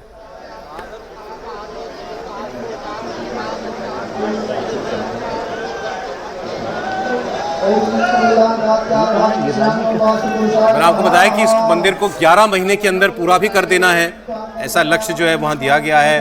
जो जमीन है 867 एकड़ जमीन जो है वो इस पूरे मंदिर परिसर के लिए जो है अधिग्रहित की गई है। 8 फीट करीबन है ना, राम मंदिर की हाइट से 8 फीट छोटा हो, लेकिन उतना का उतना भव्य मंदिर बने। डिजाइन देखा वो भी वैसा ही डिजाइन वैसा, लेकिन उसको कहा गया कि राम मंदिर से थोड़ा वो छोटा हो जी, 8 फीट छोटा है और उसकी हाइट जो है। भूमि अधिग्रहण वगैरह सबका काम जो है वो ऑलरेडी पूरा हो चुका है। तो अब सीधे इस पर कंस्ट्रक्शन वर्क शुरू होना है। आप अपनी बात पूरी कर लीजिए। नहीं, और देखिए भारत की जब हम बात करते हैं तो भारत तो इन्हीं सब वजहों से, जो हम गोल्डन एज की बात करते हैं, जो सोने की चिड़िया की बात करते हैं, जो हम आज भी दक्षिण भारत के मंदिरों को किलों कर वहाँ के राजाओं के जो उनकी विरासत है उसको देखकर कहते हैं, तो कहते हैं कि हमने क्या बनाया था हमारे पूर्वजों ने। ये जो आक्रमणकारी आए, चाहे मुगल हो चाहे अंग्रेज हो, उन्होंने जो खत्म किया उसके बाद ये पूरा, और विशेष करके उत्तर प्रदेश और बिहार, आप सोचिए भगवान राम की भूमि, माता सीता की भूमि, उस पर हम कोई पहचान के साथ देखते ही नहीं थे। और अयोध्या जैसे जाइए तो उस वक्त तो स्थिति रहती थी कि सीखचों में बंद है, आप जेल की तरह अंदर मिलने, जैसे किसी कैदी से मिलने जाते हैं वैसे आप भगवान राम से मिलने जाते थे, और वहां पीएसी और पुलिस का पहरा होता था। तो मुझे लगता है कि ये जो श्राप मुक्त हो रहा है देश, ये जो हिंदू पहचान, हिंदू स्वाभिमान के साथ जुड़ रहा है, ये उस तरफ ले जा रहा है जिसको हम गोल्डन एज कहते हैं। मतलब आप इसको और किसी तरह से जल्दी श्राप मुक्त हो सकता था। हाँ, पहले हो सकता था, बिल्कुल नहीं, मतलब ये सच है कि बहुत सी चीजें हैं जो बहुत पहले हो सकती थी, लेकिन ये भी एक बहस है देश के अंदर। मैं आपको बताऊं, देखिए हमारे जो धार्मिक स्थल हों हिंदुओं के, वो बहुत अच्छे से बने हों, लोग श्रद्धा भाव से साफ सुथरी जगह पर जा सकें, ये सब बातें ठीक है अपनी जगह पर। लेकिन जो बांके बिहारी जी वाला विवाद चल रहा है अभी कि भाई कुंज गलियों के लिए तो वृंदावन है और आप वहाँ बड़ा जो है धाम बना देना चाहते हैं, वे एक उदाहरण के तौर पर था। या यहाँ जो मंदिर बन रहा है, अब यहाँ मंदिर क्यों नहीं था पहले से? भाई सीता जी की जन्मस्थली सीतामढ़ी है, ये तो आप हजारों साल से जानते हैं, मानते हैं, लेकिन मंदिर उस स्वरूप में मंदिर कभी नहीं था। मंदिर रहा है वहां पर मंदिर, लेकिन वैसा मंदिर नहीं बना कभी जैसा भव्य होना चाहिए। इसको यूं भी तो कह सकते हैं कि बहुत सी चीजें थी जो आसान नहीं थी, नैरेटिव के तौर पर भी, अब धीरे धीरे हो रही है। और उसको यूं भी कह लें कि जहां जहां भव्य दिव्य मंदिर थे वहां वहां समृद्धि है। साउथ के राज्यों को आप देख लीजिए, और जहां मंदिर नहीं रहे वहां की दुर्गति देख लीजिए। मैं सहमत हूं, इससे कम से कम सीतामढ़ी का कायाकल्प होने के बहुत अच्छे चांसेस हैं। ये मंदिर जब आ जाएगा भव्य स्वरूप में, जैसे अयोध्या में हुआ है, आपत्ति वाली कोई बात मुझे मोदी के आने के बाद ही मंदिरों का देश के अंदर कायाकल्प होने की शुरुआत हुई है 2014 में जब प्रधानमंत्री मोदी है। उसके बाद से आप देखिए तमाम तरह के, अगर आप देश भर के मंदिर देखेंगे, और प्रधानमंत्री मोदी ने जिस तरीके से इस प्रोजेक्ट को इनिशिएटिव किया है पूरे देश के अंदर, उन्होंने जब मुख्यमंत्रियों की पहली बार बैठक ली थी, प्रधानमंत्री बनने के बाद भारतीय जनता पार्टी शासित मुख्यमंत्री की जो बैठक ली थी, उस बैठक में उन्होंने मुख्यमंत्री से कहा था कि आपके ऐतिहासिक धरोहर के जो मंदिर है आप उन्हें पुनरुद्धार कीजिए, उनका अच्छा सा कंस्ट्रक्शन कीजिए, केंद्र सरकार से जो आपको मदद चाहिए आप बताइए, हम आपको उपलब्ध कराएंगे। और फिर देखिए शिवराज सिंह चौहान ने उज्जैन के अंदर किया, प्रधानमंत्री मोदी वाराणसी से आते तो वाराणसी में काशी विश्वनाथ मंदिर के लिए प्रधानमंत्री मोदी ने कितना भव्य बनाया है, तमाम तरह के मंदिरों को किया है। जम्मू काश्मीर में बड़े मंदिर बनाए गए, केंद्र सरकार ने उनमें हस्तक्षेप किया। तो मुझे लग रहा है कि अब ये शुरुआत हुई है 2014 के बाद, और ऐसे जो जितने पौराणिक और जो भारत के गर्व करने के लिए संस्कृति के बहुत महत्व के स्थान है वहां मंदिर बन रहे हैं। और सीतामढ़ी में उसी दृष्टिकोण से बड़ा मंदिर बनने जा रहा है आज, और अमित शाह इसकी आधारशिला रख रहे हैं। तो जो अमित शाह इसका फाउंडेशन स्टोन रखेंगे तो ये तय मानिए कि जो तय समय सीमाएं उसके अंदर ही मंदिर का निर्माण होगा। ये कोई 11 साल या 15 साल का प्रोजेक्ट नहीं रहेगा। एक बार सुन लेते हैं जरा वहां क्या।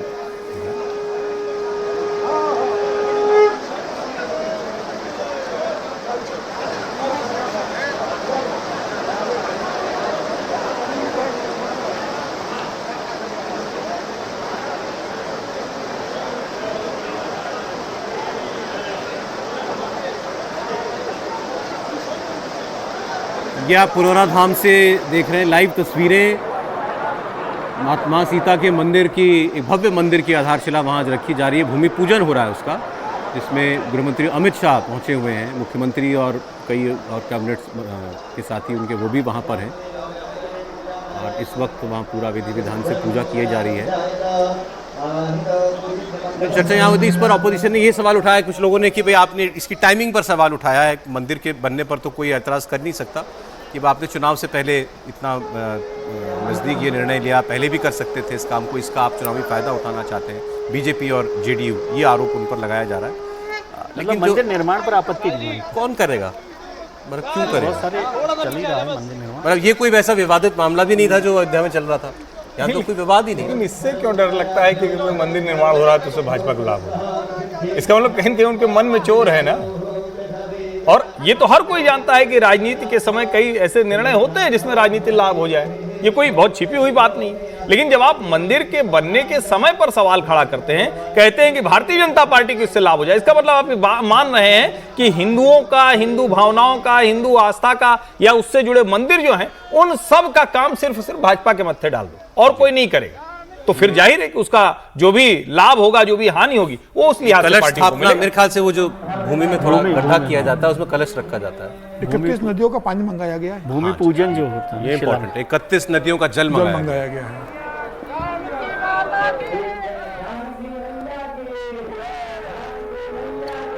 देखिए, मैं और किसी मतलब जो धर्म परंपरा है उनका नहीं जानता हूँ।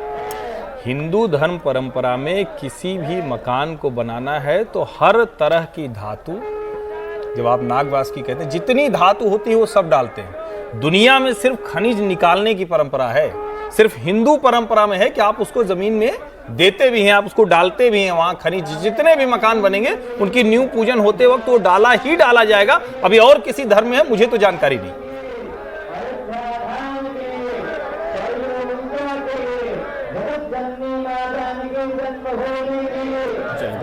यहाँ वो कार्यक्रम जो है वो लगता है कि पूर्ण हो गया है। अब ये वो शिलापट है, इसका अनावरण करेंगे गृहमंत्री कि आज की तारीख में उनकी उपस्थिति में यहाँ पर माँ जानकी के मंदिर का भूमि पूजन हुआ था, शिलान्यास हुआ था। श्री अमित शाह और नीतीश कुमार, दो नाम देखिए उसमें लिखे हुए हैं।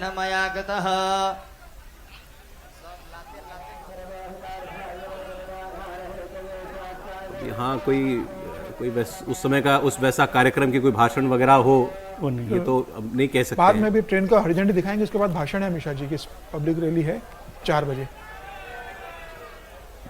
तो आइए जरा बिहार चुनाव की बात कर ले। बिहार चुनाव को लेकर क्या नई डेवलपमेंट्स है, मतलब अभी पार्टियों की क्या स्थिति चल रही है सभी जी? अभी तो मुझे लग रहा है कि फिलहाल 17 के में सब व्यस्त है। अभी तो उपराष्ट्रपति का चुनाव सबके लिए सबसे बड़ी चुनौती के रूप में है, अभी मतलब उपराष्ट्रपति के चुनाव में बिजी है। लेकिन अब जो अमित शाह जी आज अगर गए हैं, प्रधानमंत्री मोदी अभी 2 दिन बाद फिर उनका दौरा लगने वाला है बिहार में, तो पार्टी ने अपने स्तर पर तैयारी शुरू कर दी है। अभी टिकट वितरण को लेकर आपसी संवाद शुरू हो गया। कल तेजस्वी यादव ने भी इस बैठक के बाद राहुल गांधी से बात की है कि बिहार आकर इस बार एक बार बैठक कर ली जाए महागठबंधन की, कैसे चुनाव लड़ना है, किन सीटों पर लड़ना है। तो राहुल गांधी को उन्होंने बिहार आने का आमंत्रण दिया है। तो अब शुरू हो गया है। अमित शाह की यात्रा भी इस बात की ओर संकेत कर रही है कि अब बिहार चुनाव की तैयारी शुरू हो गई। और अमित शाह जी आज पार्टी के नेताओं के साथ भी बैठक कर रहे हैं, तो इसमें भी बिहार को लेकर मुझे लगता है कोई चर्चा होगी। अब बिहार चुनाव की अब तैयारी अंतिम अभी सीट बंटवारे तक ये गठबंधन नहीं पहुंचे हैं। नहीं, अभी नहीं बैठे, अभी चर्चा हो रही है। अभी दोनों गठबंधन में सीटों का फाइनलाइजेशन नहीं हुआ है, क्योंकि इस बार गठबंधन का थोड़ा आकार भी दोनों की तरफ से बदला हुआ नजर आ रहा है इस बार। मुझे एक बात खटक रही तब से, आपने जब हम लोगों ने बात की राहुल गांधी के घर पर कर इंडिया ब्लॉक के नेताओं की मीटिंग हुई, तो आपने कहा तेजस्वी यादव ये चाहते थे कि सब लोग जो हैं बिहार की पार्टीज जो हैं अपोजिशन की, ये चुनाव के बॉयकॉट पर फर्म हो, निश्चय करें। बिल्कुल। तो क्यों वो इस तरफ जाना चाहते हैं, मुझे मतलब ये समझ में नहीं आ रहा है। पहले तो लगा कि चलिए एक भूमिका आप बना रहे हैं, लेकिन अगर वो इस बात पर अभी भी कायम है तो मतलब फिर तो कुछ उनको दिख रहा है इसका मतलब। नहीं, लेकिन मुझे लगता नहीं है कि ऐसा वो गलती से भी सोचेंगे। और 2020 का चुनाव सबको ध्यान में है। ये राजनीतिक तौर पर माहौल बनाना अपनी जगह है, लेकिन आप मल्टी पार्टी डेमोक्रेसी में कहें कि हम बहिष्कार कर देंगे, उसका कोई लाभ मिलेगा, मुझे ऐसा दिखता नहीं। और मुझे लगता भी नहीं है कि उस हद तक जाएंगे, अंतिम समय तक दबाव बना के रखेंगे। हाँ, ये हो सकता है कि आप राजनीतिक तौर पर ये कहें कि हमारा ये है, और फिर भारतीय जनता पार्टी भी कहेगी कि आप एक बहाना खोज रहे हैं। इन दिनों जो भारत को लेकर के दूसरी सबसे बड़ी खबर है, या सबसे बड़ी कह लीजिए, भारत पर अमेरिका की टैरिफ विवाद की, उसकी बात कर लेते हैं। अमेरिका ने भारत पर टैरिफ लगाया 50%, और इस हमले के बाद अमेरिकी राष्ट्रपति डोनाल्ड ट्रंप का एक और बयान आया है। डोनाल्ड ट्रंप ने भारत से ट्रेड डील पर बातचीत से इनकार कर दिया। ये बड़ी खबर है व्यूअर्स। ट्रंप ने कहा कि जब तक टैरिफ विवाद का हल नहीं हो जाता तब तक बातचीत नहीं होगी। दरअसल पहले इस बात की चर्चा थी कि भारत से ट्रेड डील पर आगे की टॉक्स के लिए अमेरिका का डेलीगेशन भारत आएगा, और 25 तारीख को उसको भारत पहुंचना था। लेकिन यह सवाल हुआ अमेरिका के राष्ट्रपति से, वो रोज मीडिया से मिलते हैं अपने दफ्तर में, और उनसे पूछा गया कि क्या आपको लगता है कि इस सबके बीच ट्रेड डील पर तेजी से बात आगे बढ़ेगी। तो उन्होंने कहा कि जब तक ये मामला रिजॉल्व होता है तब तक नहीं। ट्रंप ने भारत पर 50% टैरिफ लगाया है, जिसमें से 25% कल से यानी कि 7 अगस्त से लागू हो चुका है, और बाकी के 25% 27 अगस्त से लागू होने जा रहे हैं। और इसमें जो उन्होंने आरोप लगाया वो ये कि भारत रूस से तेल खरीदता है, इसीलिए भारत के ऊपर ये एक्शन लिया जा रहा है। और आप ट्रंप कह रहे हैं कि टैरिफ जब तक नहीं सुलझेगा, मतलब ये तेल खरीदने वाला मामला, तब तक डील भी नहीं। To follow up on the India tariffs, do you expect increased trade negotiations, since you've announced the 50% tariff? No, not until we get it resolved. To follow up on the India tariffs, do you expect increased trade negotiations, since you've announced the 50% tariff? No, not until we get it resolved. वो कह रहे हैं not until it gets resolve, मतलब ये मामला नहीं सुलझेगा तो फिर डील भी नहीं होने वाली है। इस पर बात करेंगे, लेकिन मैं आपको शशि थरूर का स्टेटमेंट इस पर सुनाना चाहता हूं, क्योंकि वो एक लगता है एक बैलेंस्ड बात करते हैं, ना उधर झुकी हुई ना इधर झुकी हुई ज़्यादा, और इस मामले के एक्सपर्ट भी हैं। तो शशि थरूर ये कह रहे हैं कि ट्रंप की नेगोशिएशन करने का तरीका सबको मालूम है, और कुछ दिनों में ये पता चल जाएगा कि असलियत में क्या होने जा रहा है, मतलब ये केवल कोरी धमकी है या वो वाकई ऐसा करना चाहते हैं। अगर उस देश उनके एटीट्यूड को बदल लिए तो भारत को बहुत सारी चीज़ें सोचना पड़ेगा। अगर ये सिर्फ नेगोशिएटिंग टैक्टिक है, हम सारे सुने हैं कि ट्रंप साहब जिस किस्म के डील बनाना पसंद करते हैं कि उनके स्टाइल काफ़ी अलग है, जो हम शायद अंतर्राष्ट्रीय न्यायतंत्र में कभी देखा नहीं होगा कि इस किस्म का स्टाइल, और शायद सिर्फ वो है, और शायद ये आने वाले 2-3 हफ्ते में जहां हमारे नेगोशिएशंस चल रहे हैं कि शायद कुछ दूसरे अंडरस्टैंडिंग, दूसरा समझौता पे पहुंच जा सकेंगे, मालूम नहीं है। लेकिन भारत को भी अपने हित है, we have our own self interest, इसके बुनियाद में ही हमारे नेगोशिएटर्स काम करेंगे। तो मेरे ख्याल में ये नेगोशिएशन कैसे चलेगा, हमें 2-3 हफ्ता इंतजार करना पड़ेगा। जो इनके राष्ट्रपति ट्रंप के विजय जी जो एडवाइजर है, नेवेरो करके कोई एक व्यक्ति है, उनका कल का बयान बड़ा चल रहा है, वायरल हो गया सोशल मीडिया पर। उनसे रिपोर्टर ने 2 बार ये सवाल किया कि आप इंडिया को पनिश करना चाहते हैं क्योंकि वो रूस से तेल खरीदता है। चाइना भी तो तेल खरीदता है, तो उन्होंने पहले कहा कि नहीं हमने चाइना पर भी तो टैरिफ लगा रखा है, लेकिन उन्होंने कहा आप सिंगल आउट इंडिया को ही कर रहे हैं, तो उन्होंने बाद में सच बोल दिया। तो उन्होंने कहा कि हम चाइना के साथ उसी हद तक जा सकते हैं ना जिसमें हमको खुद को नुकसान ना हो, मतलब भारत के साथ आगे बढ़ जाने में हमें उतना नुकसान नहीं है। वो बिल्कुल ठीक बात है। ट्रेड डील में ऐसा ही होता है, आप डील जब कर रहे होते हैं। और शशि थरूर साहब ने बहुत ठीक बात कही, कल मेरी कहीं यूएस में ही बात हो रही थी, तो वो कह रहे थे कि भाई ये जो tough nut Trump tough nut या नट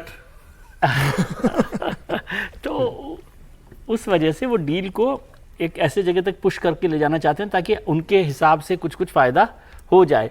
और डील में भले ही चीन को लेकर आपने बात कर दी कि चीन के लिए भी वहां तक जा सकते हैं, तो भारत के लिए भी वहीं तक जाएंगे। इसमें आप सोचिए कि चीन पर तो वो 150% लगा के फिर आ गए थे, आ गए नहीं तो यहाँ भी आ जाएंगे। देखिए इसमें दूसरा फायदा क्या है कि ये जो अमेरिका के साथ है, ये सारी बातें एग्रो और डेयरी प्रोडक्ट्स को छोड़िए, स्ट्रेटेजिक पार्टनरशिप में जो है ना, क्या अमेरिका उसको छोड़ना चाहेगा? बहुत सारा हथियार हम रूस से भी खरीद रहे हैं, लेकिन अमेरिका से जितना हथियार खरीद रहे हैं, क्या फिर तो भारत और भी चीजें तय करेगा ना। ऐसी खबरें आनी शुरू है, मुझे नहीं पता कितनी सच है, मतलब लेकिन बड़ी मतलब रेप्यूटेड पब्लिकेशंस छापती हैं कि जैसे भारत बोइंग के वो टोही विमान जो है खरीदने वाला था, उसको होल्ड कर दिया है। वही मैं कह रहा हूँ, तो फिर वो भी छोड़ देंगे ना, तो वो नुकसान उनको उठाना पड़ेगा कि नहीं पड़ेगा, और उसका जो प्रेशर है वो कितना काम आएगा। मुझे लगता है नेगोशिएशंस में वो समझ रहे हैं कि इनको कितना पुश किया जा सकता है। हमेशा नेगोशिएशंस में ये बात तय होती है। मैं आपको बड़ी इंटरेस्टिंग चीज अब दिखाता हूँ।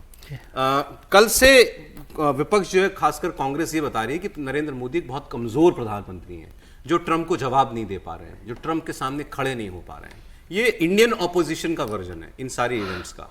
पाकिस्तान में इस खबर को कैसे देखा जा रहा है, ये हमने वहां पर जब वहां की कमेंट्री को पढ़ा तो बड़ी इंटरेस्टिंग बातें पता चली कि पाकिस्तान का मीडिया बहुत नजदीक से देख रहा है कि इंडिया यूएस को जवाब कैसे दे रहा है, मोदी ने क्या बोला।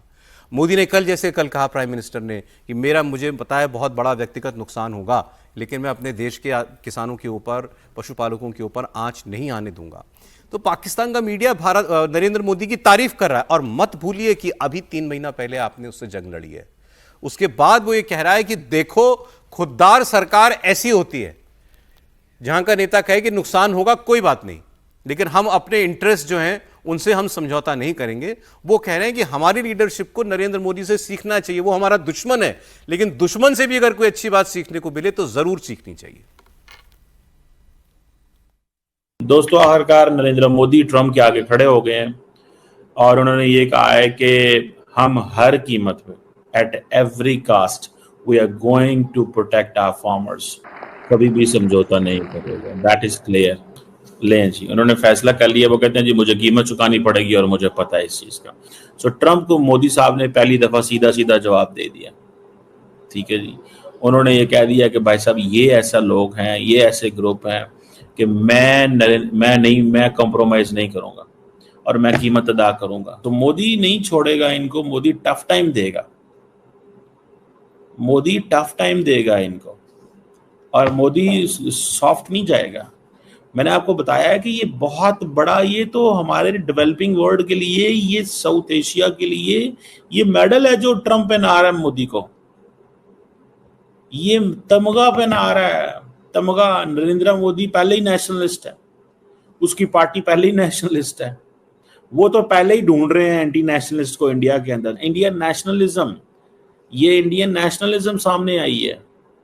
मैं आपको बड़ी क्लैरिटी, इस वक्त मोदी साहब का ये जो आज सुबह उन्होंने एग्रीकल्चर की स्टेटमेंट दे दी है, मोदी साहब का कॉन्फिडेंस छत पे चढ़ गया। समझ रहे हैं? मोदी साहब का कॉन्फिडेंस छत पे चढ़ गया। इंडिया जैसा मुल्क जो है, अब नरेंद्र मोदी के लग रहे हैं छक्के। ये छक्के बड़े इंपॉर्टेंट है। ठीक है, छक्के क्या होते हैं कि भाई अब उनको पता ही लग गया है कि हाँ जी, हमें हर कीमत के अंदर what we need to make sure is कि नरेंद्र मोदी को इंडिया के साथ खड़े होना है, और इंडिया जो है वो नरेंद्र मोदी के साथ खड़ा हुआ। ये जो मौका है, ये मैंने कहा था कल आपको, राहुल गांधी को खत्म कर देगा। राहुल गांधी को इसलिए खत्म कर देगा, तो मुझे ऐसा लगता है कि ये इंडिया जो है वो उसको बहुत बहुत बहुत बड़ा एडवांटेज है। अब नरेंद्र मोदी एक बड़ी ताकतवर पोजीशन में आ गए। Narendra Modi is more powerful. Sir, लेकिन सर है उसको इस तरह से साइडलाइन कर देना या हार्ड टाइम देना जो है वो क्या इस वक्त जरूरत महसूस हो रही है आपके ख्याल से ट्रंप को? क्योंकि इनकी तो बहुत दोस्ती रही है, जब कभी डोनाल्ड ट्रंप पावर में आए हैं तो हमेशा पीएम मोदी हो या भारत की गवर्नमेंट हो, उन्होंने बहुत सपोर्ट किया है ट्रंप को। जी सपोर्ट तो किया। आज मैं एक इंडियन के साथ बात कर रहा था, Sunil Sharan, he is an American citizen but he lives in Delhi these days. तो वो ये कह रहे थे कि बड़ी वजह शायद नाराजगी की ये है कि इंडिया ने प्रेसिडेंट ट्रंप की जो नॉमिनेशन है as a Nobel prize candidate उसको सपोर्ट नहीं किया, तो उसका शायद वो बुरा मान गए हैं। अगर ये बात है तो ये तो बड़ी पैटी रीजन है। तो नोबेल प्राइज का तो उन्होंने खुद भी कह दिया था कि ये सिर्फ लिबरल लोगों को मिलता है और वो अपने आप को लिबरल नहीं समझते, तो वो कहते हैं कि मुझे तो नहीं मिलेगा। लेकिन इसके बावजूद उन्होंने उम्मीदें लगाई हुई हैं और हर रोज वो इस तरह का बयान देते हैं कि मैंने कितनी जंगें रुकवाई। तो देखिए, ये उनकी ऑब्जर्वेशन है, गलत सही पे हम नहीं जा रहे, वो तो हम डिस्कस करेंगे। लेकिन ये पाकिस्तानी मीडिया की ऑब्जर्वेशन है कि ये नरेंद्र मोदी के लिए ऑलरेडी जो एक नेशनलिस्ट लीडर हैं उनके लिए राष्ट्रवाद को और एक लेवल अप ले जाने का मौका है और खुद को ये साबित करने का कि मैं दुनिया के सबसे बड़े देश से भी नहीं डरता, मेरा दोस्त होगा तो होगा, मुझे परवाह नहीं है, मेरी दोस्ती टूटेगी तो टूटेगी, देश के लिए कुछ भी। तो वो कह रहे हैं कि तो नरेंद्र मोदी को बहुत मजबूत करने का मूवमेंट है और राहुल गांधी को इससे बहुत नुकसान होगा, ये जो कुछ इस वक्त हमारा ट्रंप के साथ जो है मामला चल रहा है। त्रिपाठी जी। नहीं, देखिए, इसकी हम लोग लगातार बात करते रहे और खास करके जब MS स्वामीनाथन जन्म शताब्दी समारोह में जो उन्होंने बोला, तो उसके बाद ये तय हो गया कि नरेंद्र मोदी को अब वो अपनी जगह मिल गई जहां से वो सबसे अच्छे से लड़ाई लड़ते हैं। अब वो कमर चीमा ने उस शब्द को पकड़ा। पाकिस्तानी आजकल भारत की राजनीति बहुत गहरे देखते हैं, तो उन्होंने कहा कि वो तो एंटी नेशनलिस्ट खोजते ही रहते हैं, जिसको अक्सर कई बार विजय जी कहते हैं कि मोदी देश हो जाते हैं, देश मोदी हो जाता है। तो दरअसल नरेंद्र मोदी ने वहां इस बात को ले जाकर खड़ा कर दिया। और जब वो कहते हैं कि हम किसानों, अपने पशुपालकों, छोटे उद्योगों, उनके हितों को नहीं कुछ होने देंगे। अब हम पार्लियामेंट्री डेमोक्रेसी हैं, यहां हर कुछ दिन पर चुनाव होता रहता है। देश को मैसेज जो देना था वो नरेंद्र मोदी ने दे दिया। और ट्रंप जो करने की कोशिश कर रहे हैं, अभी तक ये लग रहा था कि कुछ स्ट्रेटेजिक गलती हो गई क्या। बीच में कुछ लोग कहने लगे थे, देखिए वो एकदम गायब हो गया, कि कुछ लगता है हमारी डिप्लोमेसी गड़बड़ हो गई, फॉरेन एक्सपर्ट कुछ मैनेज नहीं कर पाए, अमेरिका हमारा दोस्त। अब हम क्या कह रहे हैं, अमेरिका हमारा दोस्त है, लेकिन ऐसी दोस्ती किस काम की जो हमें नुकसान पहुंचाए और हमारे देश को नुकसान न पहुंचे, इसके लिए नरेंद्र मोदी पूरी ताकत से लड़ाई लड़ रहे हैं। तो ये पॉलिटिकली नरेंद्र मोदी के हक में है। और जब यहां राहुल गांधी वो बात करते हैं तो वो ट्रंप के, अमेरिका की उस लॉबी के साथ खड़े दिखते हैं जो उनके नुकसान में दिखता है। मतलब मैं नफे नुकसान की बात नहीं कर रहा हूं, लेकिन पॉलिटिकली ये मूवमेंट नरेंद्र मोदी के फायदे का। बिल्कुल बिल्कुल ठीक है, क्योंकि अभी कोई ऐसा चुनाव तो है भी नहीं, बिहार तो स्टेट का इलेक्शन है। देखिए, ऐसे मूवमेंट में जब भी प्रधानमंत्री, कोई भी देश के प्रधानमंत्री रहे हो भारत में जितने भी, जब उन्होंने ऐसे स्ट्रांग डिसीजन लिए कि भाई किसी बड़ी ताकत के खिलाफ आप खड़े होते हो देश के हित में, तो निश्चित रूप से देश में आपको एक सपोर्ट मिलता है। इंदिरा गांधी को भी इस बात का सपोर्ट मिला था जिस तरीके से उन्होंने डिसीजन लिए थे। तो प्रधानमंत्री मोदी ने जिस तरीके से कल जो भाषण दिया है कि भाई मुझे व्यक्तिगत नुकसान होगा लेकिन मैं देश के किसानों का और देश की का नुकसान नहीं होने दूंगा, मुझे लगता है कि प्रधानमंत्री मोदी के कार्य करने की शैली, और अभी अमेरिका के राष्ट्रपति को बार बार लग रहा है कि भाई मैं 25 से मैंने 50% टैरिफ कर दिया, मैंने कह दिया कि भाई हमारा समझौता नहीं होगा, हमारी व्यापार की बातचीत नहीं होगी, हमारा डेलीगेशन नहीं जाएगा जब तक टैरिफ पे बात नहीं होगी। प्रधानमंत्री मोदी चुप क्यों है, वो क्यों मुझे कॉल नहीं कर रहे, वो क्यों ट्विटर पर मुझे कोई टैग करके कुछ बात को नहीं कह रहे हैं। तो उनको डर है, मतलब परेशान है कि भाई प्रधानमंत्री मेरी बात को इतने हल्के से क्यों ले रहे हैं। क्या प्रधानमंत्री मोदी ने उसके रास्ते निकाल लिए कि अमेरिका के बिना भी, क्योंकि जितना भारत एक्सपोर्ट करता है सिर्फ 16% या 18% अमेरिका को एक्सपोर्ट करता है, तो क्या भारत ने वो तैयारी कर ली है कि बिना अमेरिका के भी हम अपने आप को सर्वाइव कर लेंगे और अमेरिका के सामने घुटने टेकेंगे। और 30 तारीख को तो अभी चाइना जा रहे प्रधानमंत्री मोदी, ये भी एक डर की बात है अमेरिका के लिए। ट्रंप को भी जवाब मिल गया, निश्चित रूप से जवाब जो है बहुत कई लफ्जों में अपनी बात कहते हैं, लेकिन ये जो इंडिया का सवाल कल हुआ नरेंद्र मोदी के उत्तर के बाद, तो उन्होंने सिर्फ इतना ही कहा कि नहीं पहले ये रिजॉल्व होगा, इससे ज्यादा कुछ नहीं। इस बार India is my friend but still, वो सब कुछ नहीं था, बहुत छोटा सा क्रिप्टिव सा जवाब दिया था उन्होंने। मतलब उनको मैसेज डिलीवर हो गया, ऐसा लगता है मैसेज डिलीवर हो गया। और मैं समझता हूँ कि चाहे नरेंद्र मोदी जी हो, कोई भी हो, देश के लिए खड़ा ही होगा वो आदमी। और नरेंद्र मोदी के लिए ये बात कहना कि वो कमज़ोर साबित हुए हैं, ये सब पॉलिटिकल मसले पर कहीं कहीं और बात करनी चाहिए। मैं बार बार कहता हूँ कि देश को जो इंटरनेशनल हमारे पॉलिसीज हैं उसमें आपको देश के साथ खड़ा होना चाहिए। नरेंद्र मोदी आपके राजनीतिक विरोधी हों तब भी आपको, मैं बार बार ये बात कहता हूँ कि राहुल जी को ये कहना चाहिए या जो भी विपक्ष के नेता हैं जी, कि आपको जो फैसला करना हो ना अमेरिका के खिलाफ, वो करिए, हम आपके साथ खड़े हैं। ये इस बात से क्या ये भरोसा नहीं हो रहा कि राहुल गांधी समझते कि वो भारत के खिलाफ फैसला करेंगे नरेंद्र मोदी? इंटरनेशनल मीडिया ने ये कह के इस राहुल गांधी के बयान को कैरी किया है कि इंडिया का ऑपोजिशन भी अब अपनी सरकार के साथ है। ऑल्दो राहुल गांधी ने ये कहा था कि अब तुम ब्लैकमेल में मत आ जाना, अपनी कमजोरी आड़े मत आने देना। ठीक है, लेकिन फिर भी उनको साथ खड़ा होना चाहिए। और ये सवाल तो बेमायने जैसे होगा कि भाई नरेंद्र मोदी कमजोर होंगे ट्रंप के सामने, कितना फायदा होगा, कितना नुकसान होगा, क्या हमारे आखिरी के 2-3 मिनट पॉलिसी है, इस सवाल का और जवाब दे दीजिए, क्योंकि आप हम सब में ज्यादा अंतर्राष्ट्रीय मामलों में अनुभवी हैं कि 3 डेवलपमेंट। कल ब्राजील के राष्ट्रपति ने जैसा पहले कहा था कि मैं ट्रंप से बात नहीं मोदी से बात करूंगा जब करनी होगी, तो वो बात हो गई और इनके दोबारा मिलने की बातें भी हो रही हैं। रशिया गए हैं हमारे राष्ट्रीय सुरक्षा सलाहकार अजीत डोभाल, उनको मिले राष्ट्रपति पुतिन, और वो भारत आएंगे, डेवलपमेंट नंबर 2। और तीसरी बात, प्रधानमंत्री चीन जा रहे हैं। तो ब्राजील, रूस और चीन, क्या ये 3 देश मिलकर कोई संयुक्त मैसेज दे रहे हैं, साझा मैसेज दे रहे हैं? तीनों ही अमेरिका के खिलाफ खड़े हुए ना एक तरह से, या अमेरिका उन तीनों के खिलाफ खड़ा हुआ है। खासतौर से ब्राजील और इंडिया के लिए तो उन्होंने साफ साफ कर ही दिया जिस तरह से टैरिफ लगाया है। चाइना के साथ वो डील को देख रहे हैं कि चाइना की जो ताकत है, इकोनॉमिक पावर है, उसको और उनके ट्रेड को देखकर वो लगातार कोशिश कर रहे हैं, लेकिन उसका एक पॉलिटिकल इम्पैक्ट हो सकता है कि जब तीनों देश एक साथ आ जाए। ठीक है, आपको याद हो, मतलब अभी हमारे रिश्ते बहुत अच्छे नहीं हैं चीन के साथ, भारत सरकार क्या चाहती है समझती है मुझे नहीं पता, लेकिन एक ज़माना होगा कि जब प्रधानमंत्री आए थे उसके बाद जब वो चाइना गए थे या जिनपिंग यहाँ आए थे, तो उन्होंने कहा था कि ये सदी एशिया की सदी है, और भारत और चीन को एक साथ जोड़ने की बात उन्होंने उस समय की थी। ठीक है, तो लेकिन अब थोड़ा सा बदलाव हुआ है। भारत, रूस और चीन क्या मिलकर खड़े हो रहे हैं अमेरिका के सामने? नहीं, बिल्कुल।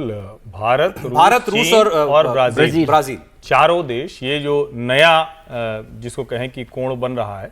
और यहाँ ये भी देखिए ना, लूला डिसिल्वा कहते हैं कि हम आपसे बात नहीं करेंगे, हमें बात करना होगा तो मोदी और शी जिनपिंग से करेंगे, और मोदी से वो बात कर लेते हैं।